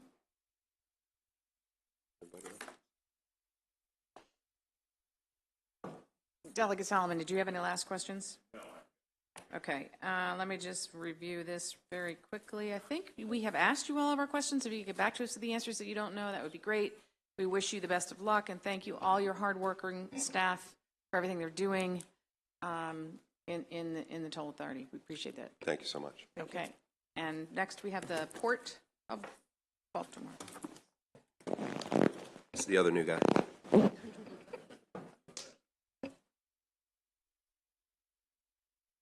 And before we begin with the legislative analysis, Mr. Secretary, would you like to introduce the new director of the port? I would. Thank you again, Paul Wiedefeld, Secretary of Maryland DOT. With me is Jonathan Daniels, the new Executive Director of the Port Administration. We did an extensive national search. We got a committee together of stakeholders at the port and also a national maritime recognized executive search firm to bring in Mr. Daniels. Most recently, he has 30 years of experience in port and economic development experience, most recently as the CEO of the Port Director at the Port Everglades in Broward County, Florida, and he'll talk a little bit more about his background in his presentation as well. Great. We will first start with our budget analyst, and then the director can respond, and we'll go from there. So we have Steve McCullough. Thank you, Madam Chairman. Members of the committee, you should have a document in front of you, the Maryland Port Administration fiscal 2025 allowance for the operating budget for the Port Administration decreases by $1.3 million, or 2.4%. The Managing for Results discussion begins on the bottom of page 3 with the first exhibit 1 on page 4, showing the foreign cargo tonnage at the port. And you can see that it had returned to pre-pandemic levels after decreasing, in the 2020-2021 time frame. Exhibit 2 on page 5 shows the Port of Baltimore's Mid-Atlantic market share, and in 2023 it improved slightly from the prior year, and again is returning more towards that pre-pandemic level, 18%. Exhibit 3 on page 6 shows the general cargo by volume. This is a little bit of mixed news. The forest products and the auto tonnage are both down 2.2% for forest products and 1.3% for auto tonnage. However, the roll-on, roll-off, or RO-RO, is up 28% over the prior year, and container TEUs are up by 5% over the previous year. Exhibit 4 on page 7 shows the cruise ship operations numbers of passengers and the home port cruises. And in 2023, similar to the other trends, passengers returned largely to the pre-pandemic levels, and in 2024 is expected to exceed those levels. Finally, for MFR, Exhibit 5 on page 8 shows the average truck turn time at the Seagirt Marine Terminal. They do have a goal of having truck turn times of less than 60 minutes, and as you can see in 2023, that they have reached that goal and improved over the prior year. On page 9 begins the discussion of the agency spending. The overview chart on Exhibit 6 on page 9 shows that between personnel costs and security, contracted security, those two items represent over 68% of the operating allowance for 2025. The proposed budget is shown on the Exhibit 7 on pages 10 and 11. As I indicated at the beginning, the budget in 2025 decreases by $1.3 million. This includes the cost containment reductions that each mode of the department went through to help balance the TTP. That decreases the port's budget by $4.3 million, including There's a piece shown up in the personnel expenses, $1.3 million in increased turnover on vacant positions. The rest of the cost containment you see at the bottom of page 10, and that kind of is partially offset by increases mainly for port security and some other electrical usage at the port. On Exhibit 8 on page 11 shows kind of the net operating revenues. The port does generate its own revenues, and they have, over time, have generally covered the same amount that they spend on their operating budget. It does not cover the capital budget in any year, but that's just, you can see that they are pretty effective at least covering their operating budget. Personnel detail is shown at the top of page 12. There are 6 new positions, 4 in the operating, 2 in the capital program. These represent interagency transfers, so these are not new positions, but rather transferred from other units. The turnover, budgeted turnover with that $1.3 million cost containment stands at 10.8 positions, or 5% is the kind of budgeted turnover. Taking into account those cost containments, that raises that 5% to 11.29%, and would allow just over 4 positions to be filled in order to make turnover. Capital discussion begins on the bottom of page 12 with Exhibit 9 showing the 6-year capital program for the port, which totals $1.6 billion. 58% of this 6-year spending is on system preservation needs, with the next largest category being expansion projects. Exhibit 10 on page 14 shows the fiscal 2025 capital program. You can see that there are a couple large projects. One of them we'll talk about in the issue section, the Howard Street Tunnel, but the rest of the port's capital program is largely focused on the dredging program, doing resilience projects, et cetera, et cetera. Exhibit 11 on page 15 shows the cash flow changes between the fiscal 2024 budget is introduced and the working allowance, and then the working allowance or the working appropriation to the allowance. The specific project changes that make up those cash flow changes are shown in Exhibits 12 and 13 on pages 16 and 17 and 18. Turning now to page 18, Exhibit 14 shows the first year construction and design funding, and I will note that the pie graph that's shown there is actually for the current year and not the budget year. The budget year total is listed on page 19. There's nearly $230 million, or 56% of the fiscal 2025 capital program is first year funding for the port, and those projects again are listed on page 19, Exhibit 15. The changes to the capital program from the previous CTP are shown on page 20, Exhibit 16, with projects being added both to the construction project program and to the design and development evaluation program. Issues begin on page 21. The one issue discussed this year is the Howard Street Tunnel project cost and schedule. The project, when it was received the federal grant of $125 million for this project, was estimated at $466 million and was expected to be completed by December of 2025.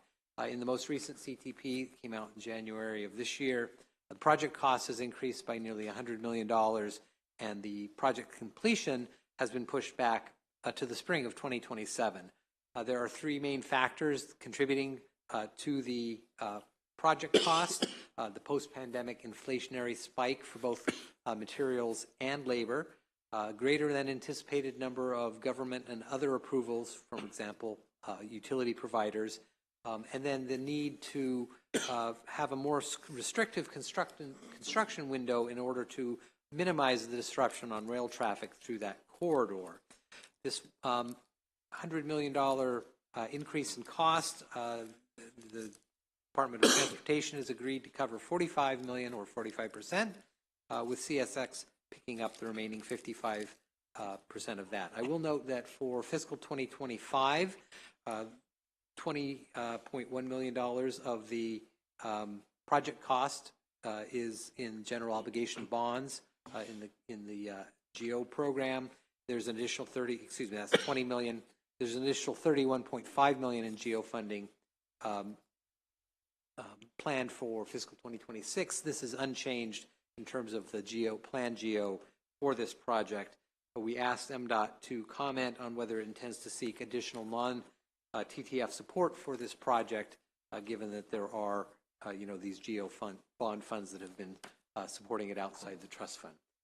Page 22 are the recommended actions, and for both the capital and the operating, the recommendation is to concur with the governor's allowance. Thank you. That was very well done. And now we will turn it over to our brand new Port Director, Jonathan Daniels. I will say, Mr. Daniels, that before you came, we had a very lovely field trip with the committee out to see the port with Brian Miller and lots of staff members showing us, what was they called, rubber tire gantries? Rubber tire gantries? Yeah. The rubber tire gantries?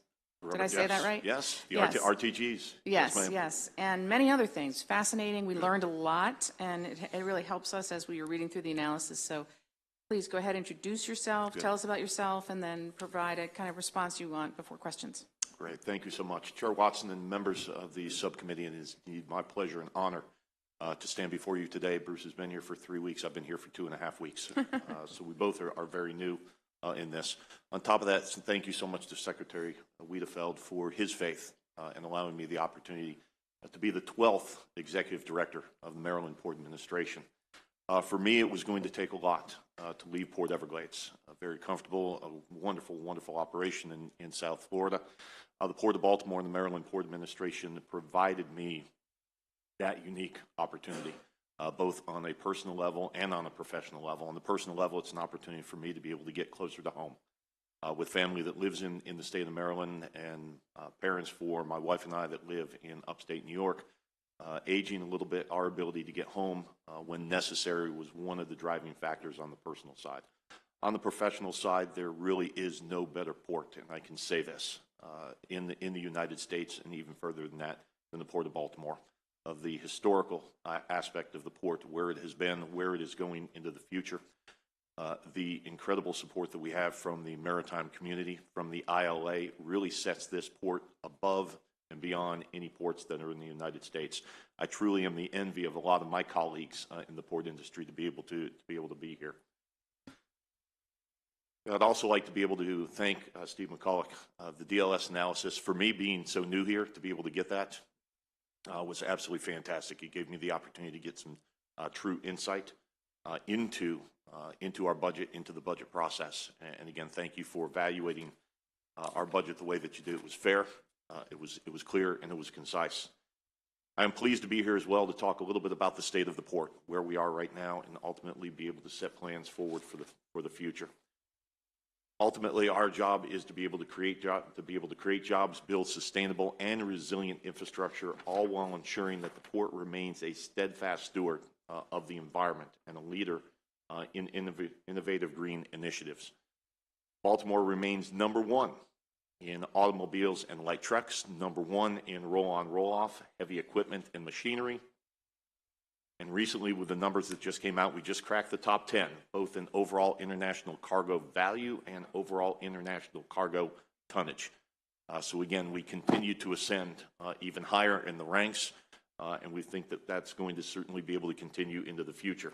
We saw a record year in 2023, and I wish I had the opportunity to accept the congratulations on that, but no, it's the staff that's behind me, it's the secretary, it's the entire team that had the opportunity to be able to set the stage in that. With more than $80 billion worth of foreign cargo that moved through the state-owned and private docks of the Port of Baltimore. During that time, the port handled in excess of 52 million tons, shattering the previous record from 2019 of 44.2 million tons. In fiscal year 2023, the Maryland Port Administration achieved a new cargo volume record through the state-owned facilities in excess of 11.5 million tons. Again, that milestone surpasses what occurred in 2019, all pre-pandemic, when we were at about 11 million tons. The pandemic, not only on the cargo side, but certainly on the cruise side, it didn't just slow down an industry, it completely removed it from the state of Maryland, as well as in the industry as a whole. It shut it down for a period of 2 years. The good news here is in 2023, we saw 109 cruises depart from our Cruise Maryland terminal, and more than 444,000 passengers moved through the port during that period of time. Carnival and Royal Caribbean continued their year-round offerings into the Bahamas, into Bermuda, into the Caribbean, as well as New England and Canada. And in 2023, we welcomed Norwegian Cruise Lines for the first time during their fall and winter program. That gives the state of Maryland access to the 3 largest cruise lines in the world, with Carnival, Royal Caribbean, and Norwegian. We're pleased and delighted to announce that Norwegian will be here again during this 2024 calendar year. We continue to work diligently to align our statutory mission and increase waterborne commerce through the ports of Maryland with our stewardship of Maryland's natural resources and the health and well-being of the environment and our neighboring communities. We are the largest creator of wetlands in the state of Maryland, thus far creating in excess of 970 acres. And between now and 2072, MPA, its efforts will set forth to create, restore, and improve an additional 4,290 additional acres. Our strategic approach to the environmental restoration utilizing our dredged material is the foundation for the newest ecosystem restoration initiatives, and that's the Mid-Chesapeake Bay Island Project, and that encompasses James and Barren Islands. Once Poplar Island reaches capacity in 2030, Mid-Bay must be able to accommodate 2 to 3 million cubic yards of sediment dredged annually from Maryland Chesapeake Bay approach channel segments, while also restoring 2,144 acres of this remote island habitat. The first phase of construction for Barren Island is underway, while design is underway on James Island as we speak. With construction anticipated to start in 2025, inflow at James Island is anticipated to begin in 2030. In December, the port celebrated its 10th anniversary of the Masonville Cove's designation as U.S. Fish and Wildlife Service's first National Urban Wildlife Refuge partnership. The Port of Baltimore will continue to seek funding in partnership for port electrification and emission control reductions, including alternatives like hydrogen fuel cells, as the MPA remains committed to exceeding our obligations for improved air and water quality, reduction of impacts to the Patapsco River and the Chesapeake Bay, and sound environmental and management practices for our maritime operations and dredging projects will remain paramount. As I conclude, I want to reiterate that 2023 was a major year, a major milestone year for the Port of Baltimore. In 2024 and beyond, we know that the future looks even brighter. The state of our port is extremely strong, and we look forward to continuing to grow it as one of Maryland's leading economic engines. We have provided additional budget information to the committee for your reference, as well as a written response to the DLS analysis. At this time, I'm going to have the Secretary comment on that analysis. Thank you. Thank you, Jonathan. Regarding the one issue was raised by the analysts supporting the Howard Street Tunnel. So purely transportation trust fund dollars, not general obligation dollars or general fund dollars of any sort. Thank you for your responses. And we have some questions. We'll start with Delegate Mangione.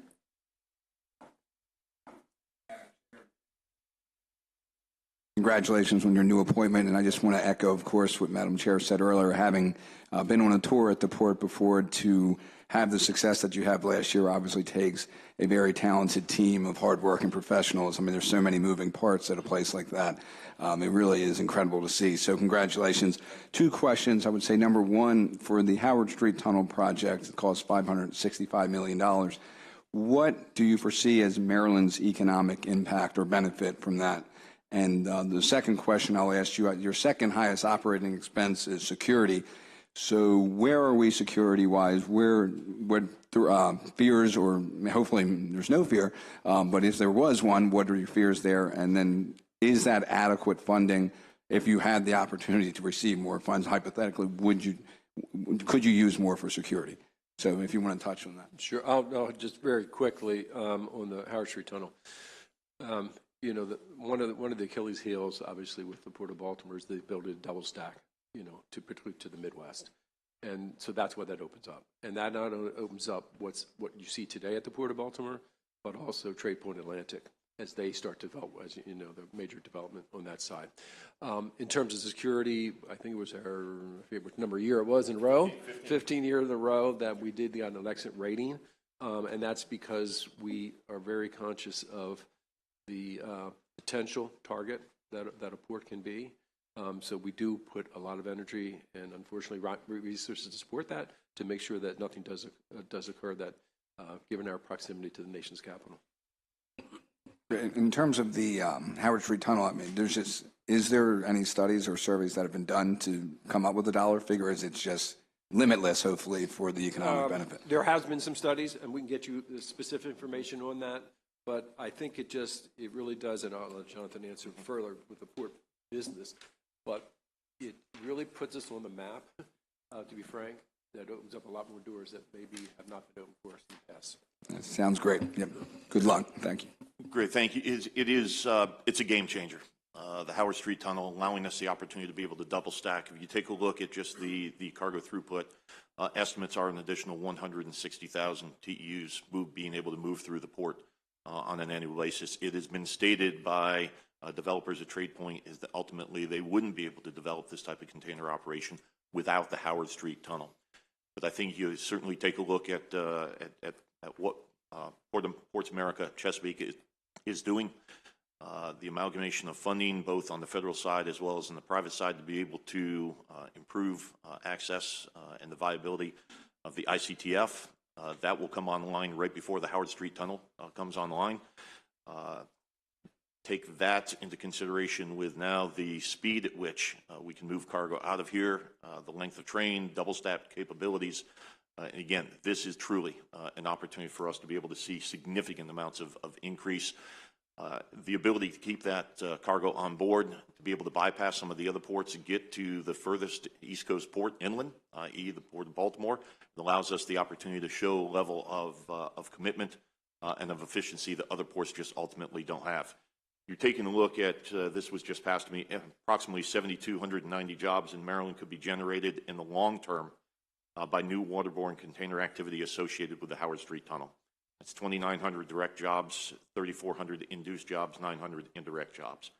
With $613 million annually in personal income, respending local consumption, $443 million annually in business revenues, $65 million annually in state and local tax revenue, and in addition to the 6,500 construction jobs that are associated with the project. So it's a very, very significant economic impact to the state, as well as being a significant impact to the port. Thank you. Great. Thank you. Delegate Edelson. Thank you, Madam Chair. Great to see you again, Mr. Director. Thank you, sir. You know, the port is, personally for me, as somebody that represents the district with the port in it, an area of extreme pride, and there's no question that the Port of Baltimore is an operation of exceptional success, and one in which there's room for continued improvement. This would be an ideal time for you to claim victory for all of the successes and blame the areas of improvement on the previous guy, but you've shown us already that you're far too humble for that. I wanted to ask you a couple questions, particularly on the significant increase in foreign cargo that came through the port in 2023. What, in your estimation, accounted for that increase, and how we can ensure that that trajectory keeps improving? You know, primarily you're looking at significant increases in bulk cargo, and you're seeing that throughout the industry. But at the same time, we are seeing, even in the day and age of review and the changing in the trade lanes, Baltimore has established itself as one of the ports that is consistently seeing increased growth. On top of that, our continuation in the roll-on, roll-off, the high and heavy types of cargoes, the amount of activity that's occurring with the production in the Midwest is something that we are able to take advantage of. In the next few years, we think that what is going to happen on that is as we continue, even as other ports continue to try and establish and take the mantle of number one, whether it's in autos or whether it's in roll-on, roll-off, we think that we are only going to see continued efforts by our terminal operators, by the customers that currently use this facility, and a strong and aggressive business development program. We do feel we are going to continue to strengthen our position. Baltimore is always going to be that roll-on, roll-off capital, and it's one that we're just not going to allow other ports to be able to take from us. But primarily that increase, that significant increase in tonnage is due to the bulk markets. Great. Appreciate that. I asked a question a year ago this time of your predecessor, which was, while in so many categories we seem to be excelling and improving, our Mid-Atlantic market share seemed to be decreasing. And the question I had was, why is that the case, and how do we turn that particular statistic around? Obviously, the numbers this year show an improvement in that category. So I would pose that same question to you, which is why that was occurring, what has caused the turnaround, and if we think that it will continue, who our nearest competitor is, and how we think Howard Street will impact that. All ports are seeing a level of increase, whether it's in bulk, break bulk, whether it's in roll-on, roll-off. Everybody's seeing a level of increase. I think we surpassed what they were doing, though, on a percentage-wise. That's why you saw an improvement in our market share. There are ports that are going out, and they are specifically targeting roll-on, roll-off, autos, light trucks, all of that. We need to be prepared to make sure that we counter that as much as possible, while realizing that we are part of their overall business model, that they may be looking at two ports, one in the Mid-Atlantic, the other in the Southeast, to kind of serve as the cornerstones of their operation. We need to make sure that we're aggressive, putting the facilities in place, making the infrastructure investments necessary to be able to support their growth well into the future. The competition comes from a variety of ports because of our proximity so far inland in the United States and through the Mid-Atlantic to get into the upper Midwest.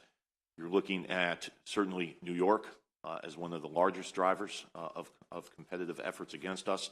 Of course, Norfolk and the amount, and the ports of Virginia and what they are doing in the investments they are making. Philadelphia as well. You're looking at Wilmington. Wilmington's just got a $50 million federal grant. They're looking to try and surpass 1 million TEUs on an annual basis. So they certainly are something that we need to take a look at. But you also take a look at some of the other ports in Canada because of the connectivity with the rail lines. They have the opportunity, whether it's Halifax, whether it's Montreal, to get into the upper Midwest. And they're doing the same thing we're doing. They're aggressively going after the carriers. They're aggressively going after the beneficial cargo owners and operators to make sure that they're getting additional market share.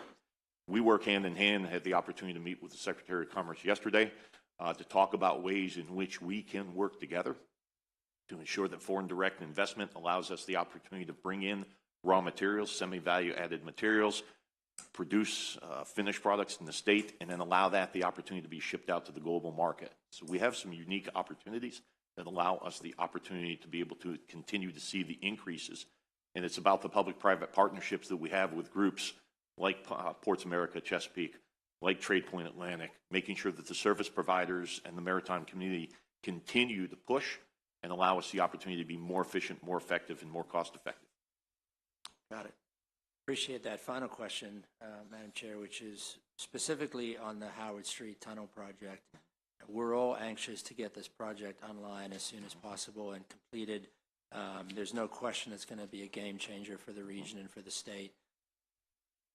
There have been some delays in the completion. In fact, when we were on the tour at the port, the hope and expectation was that it would be done in 2026. Now, obviously, that's been pushed to 2027. I'm wondering if it would be possible to give us regular updates on the status of that project. I realize there's a complication there because of the relationship with CSX, and so it would be reliant on them. But for us to have a sense of, of the 10 construction packages, where are we, so that we can have a sense of exactly how we're moving towards completion of that project. Absolutely. Will do. Part of it obviously was the cost increase, and that was causing some of this. And as part of that negotiation was basically to turn on some contracts that were sitting there that were tied up to that. So that they have been turned on.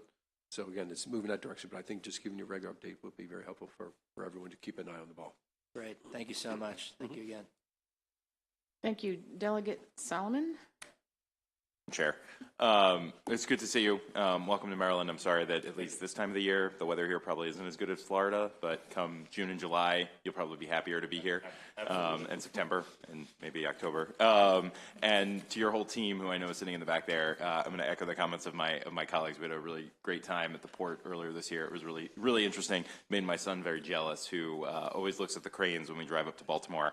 I just had a question for you, and I don't want to obviously have you divulge anything that is sensitive, but there's a big announcement from the Biden administration on cybersecurity yesterday. Just sort of generally, if you could talk, and be happy to follow up offline as well. How are you all thinking about cybersecurity and the infrastructure there to make sure that we're not vulnerable to anything? I think it may be something that we would want to talk to offline, because obviously it's much larger than just the port for us, when we think about cybersecurity. So maybe we do something in a different format. Okay. A different forum. Fair enough. And then sort of a broader question on dredging, and I don't know if this is something that's maybe better suited to MDE, but do you feel like more broadly, whether it's specifically for the port and other maybe private terminal projects that are interested in being pursued, do you feel like we have an appropriate statewide strategy around dredging that will allow us to get what we need in the next 10, 20 years? I'll speak first from my experience in having dealt with it over the last year. We're positioned very strongly, but we have a lot of things to do. We got to keep working with the communities on some of these issues. As you may know, I sit on a very large group with DNR and MDE, where we go through these issues with the Corps of Engineers and different players to keep that moving in the right direction, and making sure that when we do it, we leave something better than we found, which is what we're doing, with the projects that we have done. We've proven that, and that's the next thing that's happened with Mid-Bay. Yep. And that sets us up, as Jonathan mentioned, far into the future. But we cannot take our eyes off that ball either, because it's imperative that we continue to keep that dredging at that 50-foot. Yeah. And then, I'm sorry. No, I think exactly what the Secretary said. There's no better program in the United States through ports than the DMMP that we have. As he had stated, we have to keep our eye on the ball and make sure that we're moving that program forward. It's about capacity, availability, making sure that we continue under the obligations with the Army Corps of Engineers to have the level of capacity that's necessary to keep our channels open. Okay. I know we're all interested in that. And I just had one last question, Madam Chair, if you don't mind. This is a quick one. And I was going to mention this to the DNR folks as well. Maybe less of a question and more of a suggestion. Obviously, it's wonderful that the port continues to grow. We're going to have, the incredible job growth. It'd be great, I think, really for all of our agencies to think about, as we talk about juvenile justice issues sort of holistically, in all of these new opportunities, whether it's at DNR or whether it's at the port, how do we partner our increased job needs with the nonprofits that obviously is a huge priority for the governor and the administration, for kids who are looking for pathways that present them much better opportunities, and how we can maybe try to route and fill some of the growing vacancies that we've got, not only in state government, but in the private sector as well with those groups too. So it would be fantastic to work with you and partner with you all on making sure that happens. Absolutely. Thank you. Thank you, Madam Chair. And I will finish this up with one last question, and it's about the projects that you categorize as climate solutions now, and they are sort of within this document from legislative analysis, just lumped into one category, climate solutions now. Can you talk just about what's been done and what you are doing under that category? Certainly. I think you take a look at it, and it's really multi-layered in the fact that a lot of it comes from International Maritime Organization standards throughout the United States, as well as certainly the aggressive stance and the great stance that the state of Maryland has ultimately taken. A lot of that goes along the lines of electrification, and electrification is a large component of what ports are trying to do. Is they're trying to move away from diesel-powered systems into hybrid systems, as well as into fully electrical systems. It's amazing to see that the cranes that are on site are all electrified. It's vessels that are now plying the trade. Many of them are shore power capable, And that's whether it's on the cruise side or whether it's on the cargo side. A little bit different on the cruise side in that the amount of people, especially during the summer months when you're running a lot of the ACs, they require a significant amount of megawatt power in order to be able to do that. And we need to make sure that the grid outside the port is able to sustain that. So you look at response as well to climate impacts into sea level rise. It's making sure that the facilities themselves are resilient, are able to accommodate those overtopping oftentimes that can occur, and making sure that the electrical systems are hardened in a sense that don't allow us the opportunity to be able to lose access to power as it's ultimately necessary. We are working hand in hand with some of our business partners right now that are looking at the utilization of green fuels, alternative fuels, and the utilization of, instead of going into a hardwired electrification system, going into hydrogen fuel cells, almost battery packs that are able to be mobile systems that move around as opposed to being fixed systems. So it's an all-encompassing system that's based around the electrification and the minimization and the utilization of those fossil fuels into an electrification system. Okay, and that's why you list under projects, for example, you list a lot of different projects, but the Climate Solutions Now Act is all through all of the projects because you're dealing with upgrading basically the infrastructure in any particular place. Okay, that's a perfect answer, and I think we are finished with you all for today. We appreciate your hard work. Thank you to all the members of the port that have come today, and we'll see you next time. Great. Thank you. The last item on our agenda is the Canal Place Preservation and Development Authority. We have Ms. Carrie Cook, who will be giving the agency analysis summary. And we should have Deidre Ritchie, the Executive Director of Canal Place, with us. And you may come forward, Ms. Ritchie. You may begin, Ms. Cook. Thank you, Madam Chair. Again, Carrie Cook to present the analysis for Canal Place. Since this agency was not in the subcommittee last year, just some very, very brief background. Canal Place Preservation and Development Authority administers the passages of the Western Potomac Heritage Area. Canal Place is the only heritage area that is also a separate state agency, a sort of instrumentality of the state. The rest of the heritage areas are sort of lumped into the Heritage Area Authority in the Department of Planning. And they are located in Cumberland, have a few properties in their portfolio, and also generate some revenue. So page 1 is the operating budget summary. In fiscal 2025, their budget decreases $234,000 to $790,000, and that's due to a one-time grant that was in fiscal 2024 from the Economic Development Administration. Exhibit 1 on page 2 shows the overview of the fiscal 2025 spending. So almost half of their spending is for personnel. They have a significant amount for maintenance of their facilities, and then some other miscellaneous items as well. Exhibit 2 on page 3 shows the proposed budget change. So we have some increases for statewide salary actions. Again, offsetting that one-time grant from fiscal 24, as I mentioned, as well as costs associated with the fiber optic project. So they had fiber optic capabilities installed at their offices to sort of get them to the level with the other state agencies in terms of technology. In terms of personnel, they have 4 employees, so their vacancy rate is 0, so that's great news. And finally, just the one issue for Canal Place, beginning on page 5, is a piece of legislation that has been introduced in the Senate, Senate Bill 1070. So I just wanted to discuss this briefly because it makes some pretty substantial changes to the agency. So there are several provisions in the bill, which I've summarized at the bottom of page 5 here. One of them is replacing the current board of directors, which is an all-volunteer board, with a 3-member board that is comprised entirely of elected officials.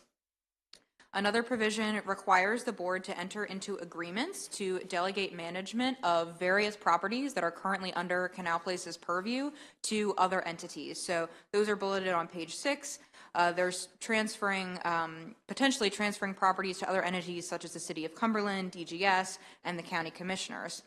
And finally, the legislation also limits the ability of Canal Place to hire and retain personnel. The only one only position that is spelled out in the bill that will still be included is the executive director. It's a little bit up in the air what will happen to their other positions. The bill does maintain that Canal Place, which under the bill would be renamed, would maintain a status as an instrumentality of the state and presumably would still receive general funds. However, their funding needs would be dramatically lower than they are now, since many of their properties would sort of be transferred out of their purview. So there are more details on that on page 6. And DLS just suggests that the agency comment on the proposed legislation, including any operational or logistical challenges they foresee with the implementation, with a particular focus on the status of current projects that are ongoing and what may happen to investments that have already been made by the state into those projects when this bill is sort of transferring a lot of those responsibilities around. Page 8 has some very brief updates on some items that were discussed in last year's analysis, including the agency getting back on track in terms of a backlog with required audits, their River Park capital project continuing to progress through the engineering and planning phases, and the fiber optic updates that I mentioned, which is allowing them technologically to become compliant with the Open Meetings Act requirements. The recommendation is to concur with the governor's allowance, and that concludes my formal presentation. Thank you. Thank you very much for that analysis. We haven't had Canal Place before us, maybe ever, or at least not recently. I don't think so. Yes, so this is new to us, and we appreciate your very good analysis. And I'm going to open it to questions from. Oh, wait, sorry. How rude of me. I am so sorry. We really want to hear from Deirdre Ritchie, who is the executive director, and Kim Folk. I am the admin specialist working in finance and marketing with Canal Place. Great. We definitely want to hear from you, and give us your response or anything else you think we should know. All right. Well, first, thank you, Madam Chair and committee members. We're happy to be here today. So just a brief history, Canal Place was the first heritage area. And so Canal Place was set up to self-sustain, generate its own revenue. So that's why we have property, we have tenants, we have parking revenue, things like that that help us generate our own revenue. In fact, we generate right now for our budget this year, $570,000 comes in from Canal Place. That goes into the state and comes back out to us as special funds so we can match it with grants. And again, that's where most of our revenue comes from. The general fund that we get, the $220,000, mostly is to help maintain the 11-acre facility. We have like a historic Western Maryland Railway Station where the scenic railroad goes out of our station. We have shops. We have a festival grounds, so there's a lot to maintain there. I also want to speak of 2 projects that we're working on right now that we're very proud of. One is the River Park at Canal Place, and as part of budget testimony, you probably have that diagram in front of you. Anyway, the River Park at Canal Place project is a top priority for Allegheny County Commissioners, for the City of Cumberland, and for Canal Place. And we're ready to go out to bid for engineering and design on that project. We have sitting in funds right now $8 million, like I said, to go out to bid and to also do sediment testing on the North Branch of the Potomac. That project, we had an economic impact study done, is going to generate potential of 2,900 jobs in Allegheny County.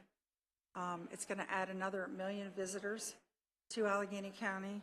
And it has a potential state and local tax revenue of $41.7 million. So that's pretty significant, we think, for our area. We're also in the process of expanding our heritage area. Right now it's 1.67 miles.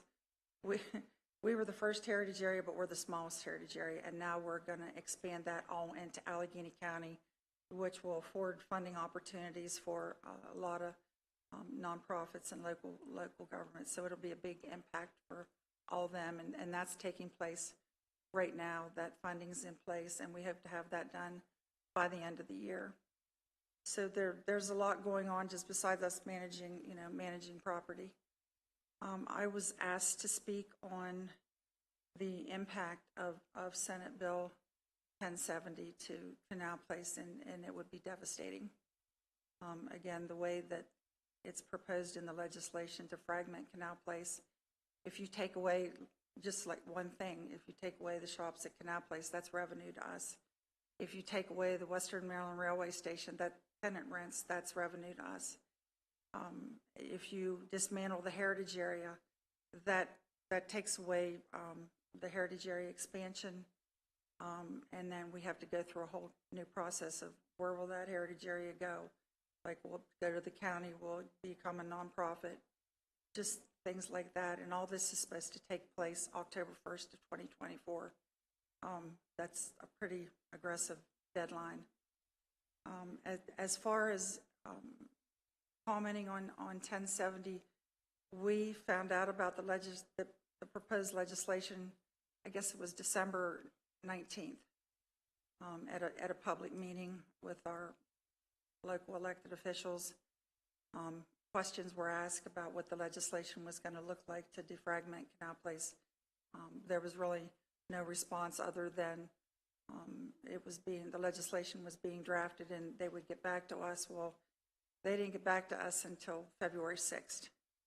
And then we had a board of directors meeting, I believe February 16th, to get everybody together to discuss the legislation. And my board voted majority to oppose that legislation. Like I said, it'll have a devastating effect on our funding. That $8 million that we have right now to the River Park, it's all in Canal Place's name. Again, we've been trying to do the heritage area boundary expansion since 2014. So that would stop. And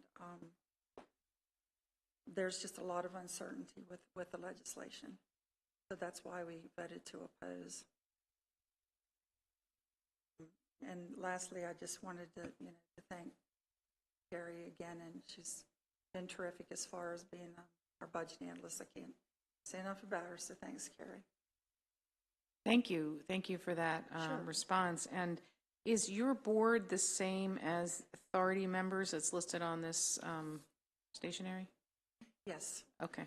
It's now a 9-member board, and it's made up of community members. Right. Mostly. And somebody from the Maryland Historical Trust, and Chamber of Commerce, U.S. Department of Interior. When you say that it was a majority voted to oppose the legislation, do you remember what the vote count was? I sure do. There were 6 that voted to oppose it. The mayor of Cumberland abstained, and a member of the Cumberland Economic Development Commission, that in this legislation they're supposed to get the shops at Canal Place. He abstained. The other vote was a business owner that's on our board. Who voted for it? He voted for the legislation. Okay. Yes. All right, great. Do we have questions? Delegate Mangione. Were answered. So, but I just want to, they did a great job. I'm just trying to better understand as well a couple things. So Canal Place as it stands now, stands as just a nonprofit entity, I guess? No, it's a state entity. Yes. Okay. State entity. And then what they're trying to do is put it into the control of the different, the commissioners will then take control on this board. I'm really confused as to what's going to happen with this bill. With this proposal, the way it's written, that it would change from a 9-member kind of at-large, which is all community-based, you said. Yes, to a 3-member totally elected official, 1 member from our local delegation or an appointee, the mayor of Cumberland, and an Allegheny County commissioner. And it would still stay a state agency, but I believe they're going to change the name of the state agency. So then, if that happens, so in terms of, you were talking about the River Park. Yes. I'm just trying to see, you said if they take something from you, then you won't have Yes. be able to replace that, obviously. And you said it's a $42 million a year economic impact Yes. for your community, I guess you could say. Absolutely. So if they pass this bill, what do they take from you? All of it? Everything goes away. Everything goes away. 4 state positions, the 4 state positions that are there right now, graciously last year we were able to get one of our positions back to Canal Place that had been taken years ago. So there's 4 of us that run a complete state agency and manage those 11 acres and do all these projects. So it would take away those positions. And because, like I said, we were set up from the very beginning to be self-sustainable. The only heritage area that doesn't require asking for money from Allegheny County or the city of Cumberland or any other municipality, we're all self-sustaining because we were set up to be like that. If you take one thing away from us, we have no matching money because that's how we were set up to operate. So you said something that you received roughly $500-some thousand, generated through. Yes, $570,000. I mean, it sounds like I can't envision something that I've never been to, but I'm trying to in my head. It sounds like a neat place. So, but those are how are you generating this money? Shops or? Yes, see, where we're located, we're centrally located in the city of Cumberland. Okay. And 3 hours from where I live, so yes, it's kind of far away. Hours, yes. So right at Canal Place, it was set up as a tourism hub. So the Western Maryland Scenic Railroad is one of our tenants. The Great Allegheny Passage, mile marker 0, starts there. The terminus of the C&O Canal, 184.5, that last mile is there. So you come to Canal Place, you can ride the train, you can go east to DC, you can go west to, or north, whatever, to Pittsburgh. And then because of those tourist attractions being there, they set up the festival grounds where we have events, special events, all summer long. We show movies. Right now we've partnered. We have what's called the 11 Amp series that's free to the public. Numerous organizations, nonprofits use our festival grounds. That's a way we generate money. Our shops, we have 8 shops. We have a bicycle shop. We have a winery, a deli.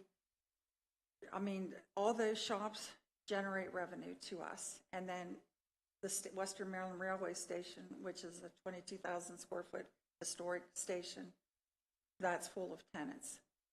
Also on our grounds sits the Fairfield Inn and Suites, where we generate 3% of room sales every month. Annually, we get a pretty significant payment, and also the Footer Dye Works, another National Historic building that was a public-private partnership. We receive ground rent and some profit from their profits. And we have parking. So that's how we generate. I mean, it's brilliant if you think about it. When it was set up years ago, it was brilliant. So then, under this bill, Fairfield Inn and Suites would now be under DJS. Well, in terms of like proposed, a landlord, is that how I'm understanding this? I don't like. Well, again, there's a lot unclear. So what I'm reading is the Department of General Services would receive the rents from the Footer Dye Works building and also from the Fairfield Inn. They would get the rent that we receive to go back to help maintain the state property and buildings. And then DGS would hire employees to basically do the same thing we're doing. Thank you. Now I have a better understanding. I was just trying to picture it all without having ever been there. Come out anytime. And it's not identified where the heritage area the heritage area has to have a management entity and it has to have a match of $100,000. That's not identified where that's coming from or who that management entity would be. So that's a big question as well. Because the heritage area, of course, provides resources to the whole community. The expansion is for the entire county. So, it would provide resources and funding for basically everybody in the county. So that's a big question. It's still out. Thank you.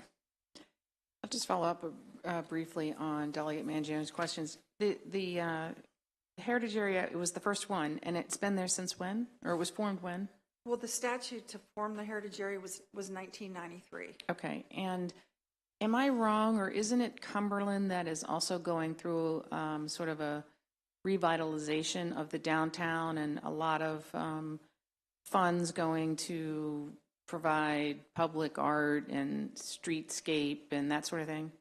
Absolutely, and some of our heritage area money went toward that, Right. to that project. The downtown Cumberland Mall is under a total reconstruction. It's going to be beautiful when it's done, and it's just right across the street. They're one of the DDC, the Downtown Development Commission. So the two things will be in sync and hopefully attract a lot of tourists and economy to Cumberland, right? Yes. Delegate Solomon. Thank you, Madam Chair. It's nice to see you again. I used to be on the Education and Economic Development Subcommittee. I think that's where we had you all before. So I guess I'm the only one here who's probably read this before. But it's nice to see you. I was just curious. So obviously the stuff with the bill sounds a little bit like a mess and not probably fun to be going through from your perspective. But just longer term, how are things? I know we talked a lot post-COVID about sort of the dip in visitors and some of the struggles you all were having. How is that? What's the future look like? Obviously absent the bill, but how have you emerged from kind of the post-pandemic piece, and how are things looking? They're looking great. In fact, during COVID, Allegheny County received so many visitors because people were outside recreating, so the trails, and they were all getting highly used. And honestly, we've never struggled really financially because of the way we're set up now. Yes, when the Department of General Services realized that we had a whole bunch of state assets out there that they didn't know were there until, I don't know, 2013 or 14. That's when, they do all our capital maintenance. But those funds, that's the funds that we get, is to maintain that facility, and then all the, state mandated charges that we get. So we were never really financially struggling. Maybe it was the visitor number that I know. The visitor numbers were down because everything was closed. Right. Well, if you don't mind, I was actually working in Garrett County when COVID hit, but our Allegheny County and Garrett County numbers were both through the roof during COVID because we had so many outdoor options for people. So it's always a challenge to capture those numbers because they're outdoor numbers. But we were up like 300%, where we were the only counties in Maryland that had increases. So, again, the numbers are hard to capture, but we were certainly up, and our trails are like 300 visitors, a year. So we're definitely not struggling in that area. We're definitely good there. Good. Thank you. Thank you. And our final question will be from Delegate Edelson. Thank you, Madam Chair. It's more of a comment, really. One, once you mentioned come up on the train, I think my colleague was interested in that. I see him already buying his train ticket. I just wanted to say thank you for what you do. I mean, I've done a ton of work with the Baltimore National Heritage Area in Baltimore, and the work that you all do is critical to providing spaces in our communities for everything that is listed in your items, and you do it with a very small staff. So I just wanted to say congrats on the work that you do, and hopefully you are able to keep it up. Thank you so much. A small staff and a relatively small state investment if you look at their budget. Agreed. So we appreciate you being before us today. I know it was probably a long trek. Are you going back today? We're going back to freezing rain. Oh, we can't wait. Yes. Yeah, well, travel safe, and we appreciate you being here, and that ends our work for today. Thank you. Thank you very much. Thank you.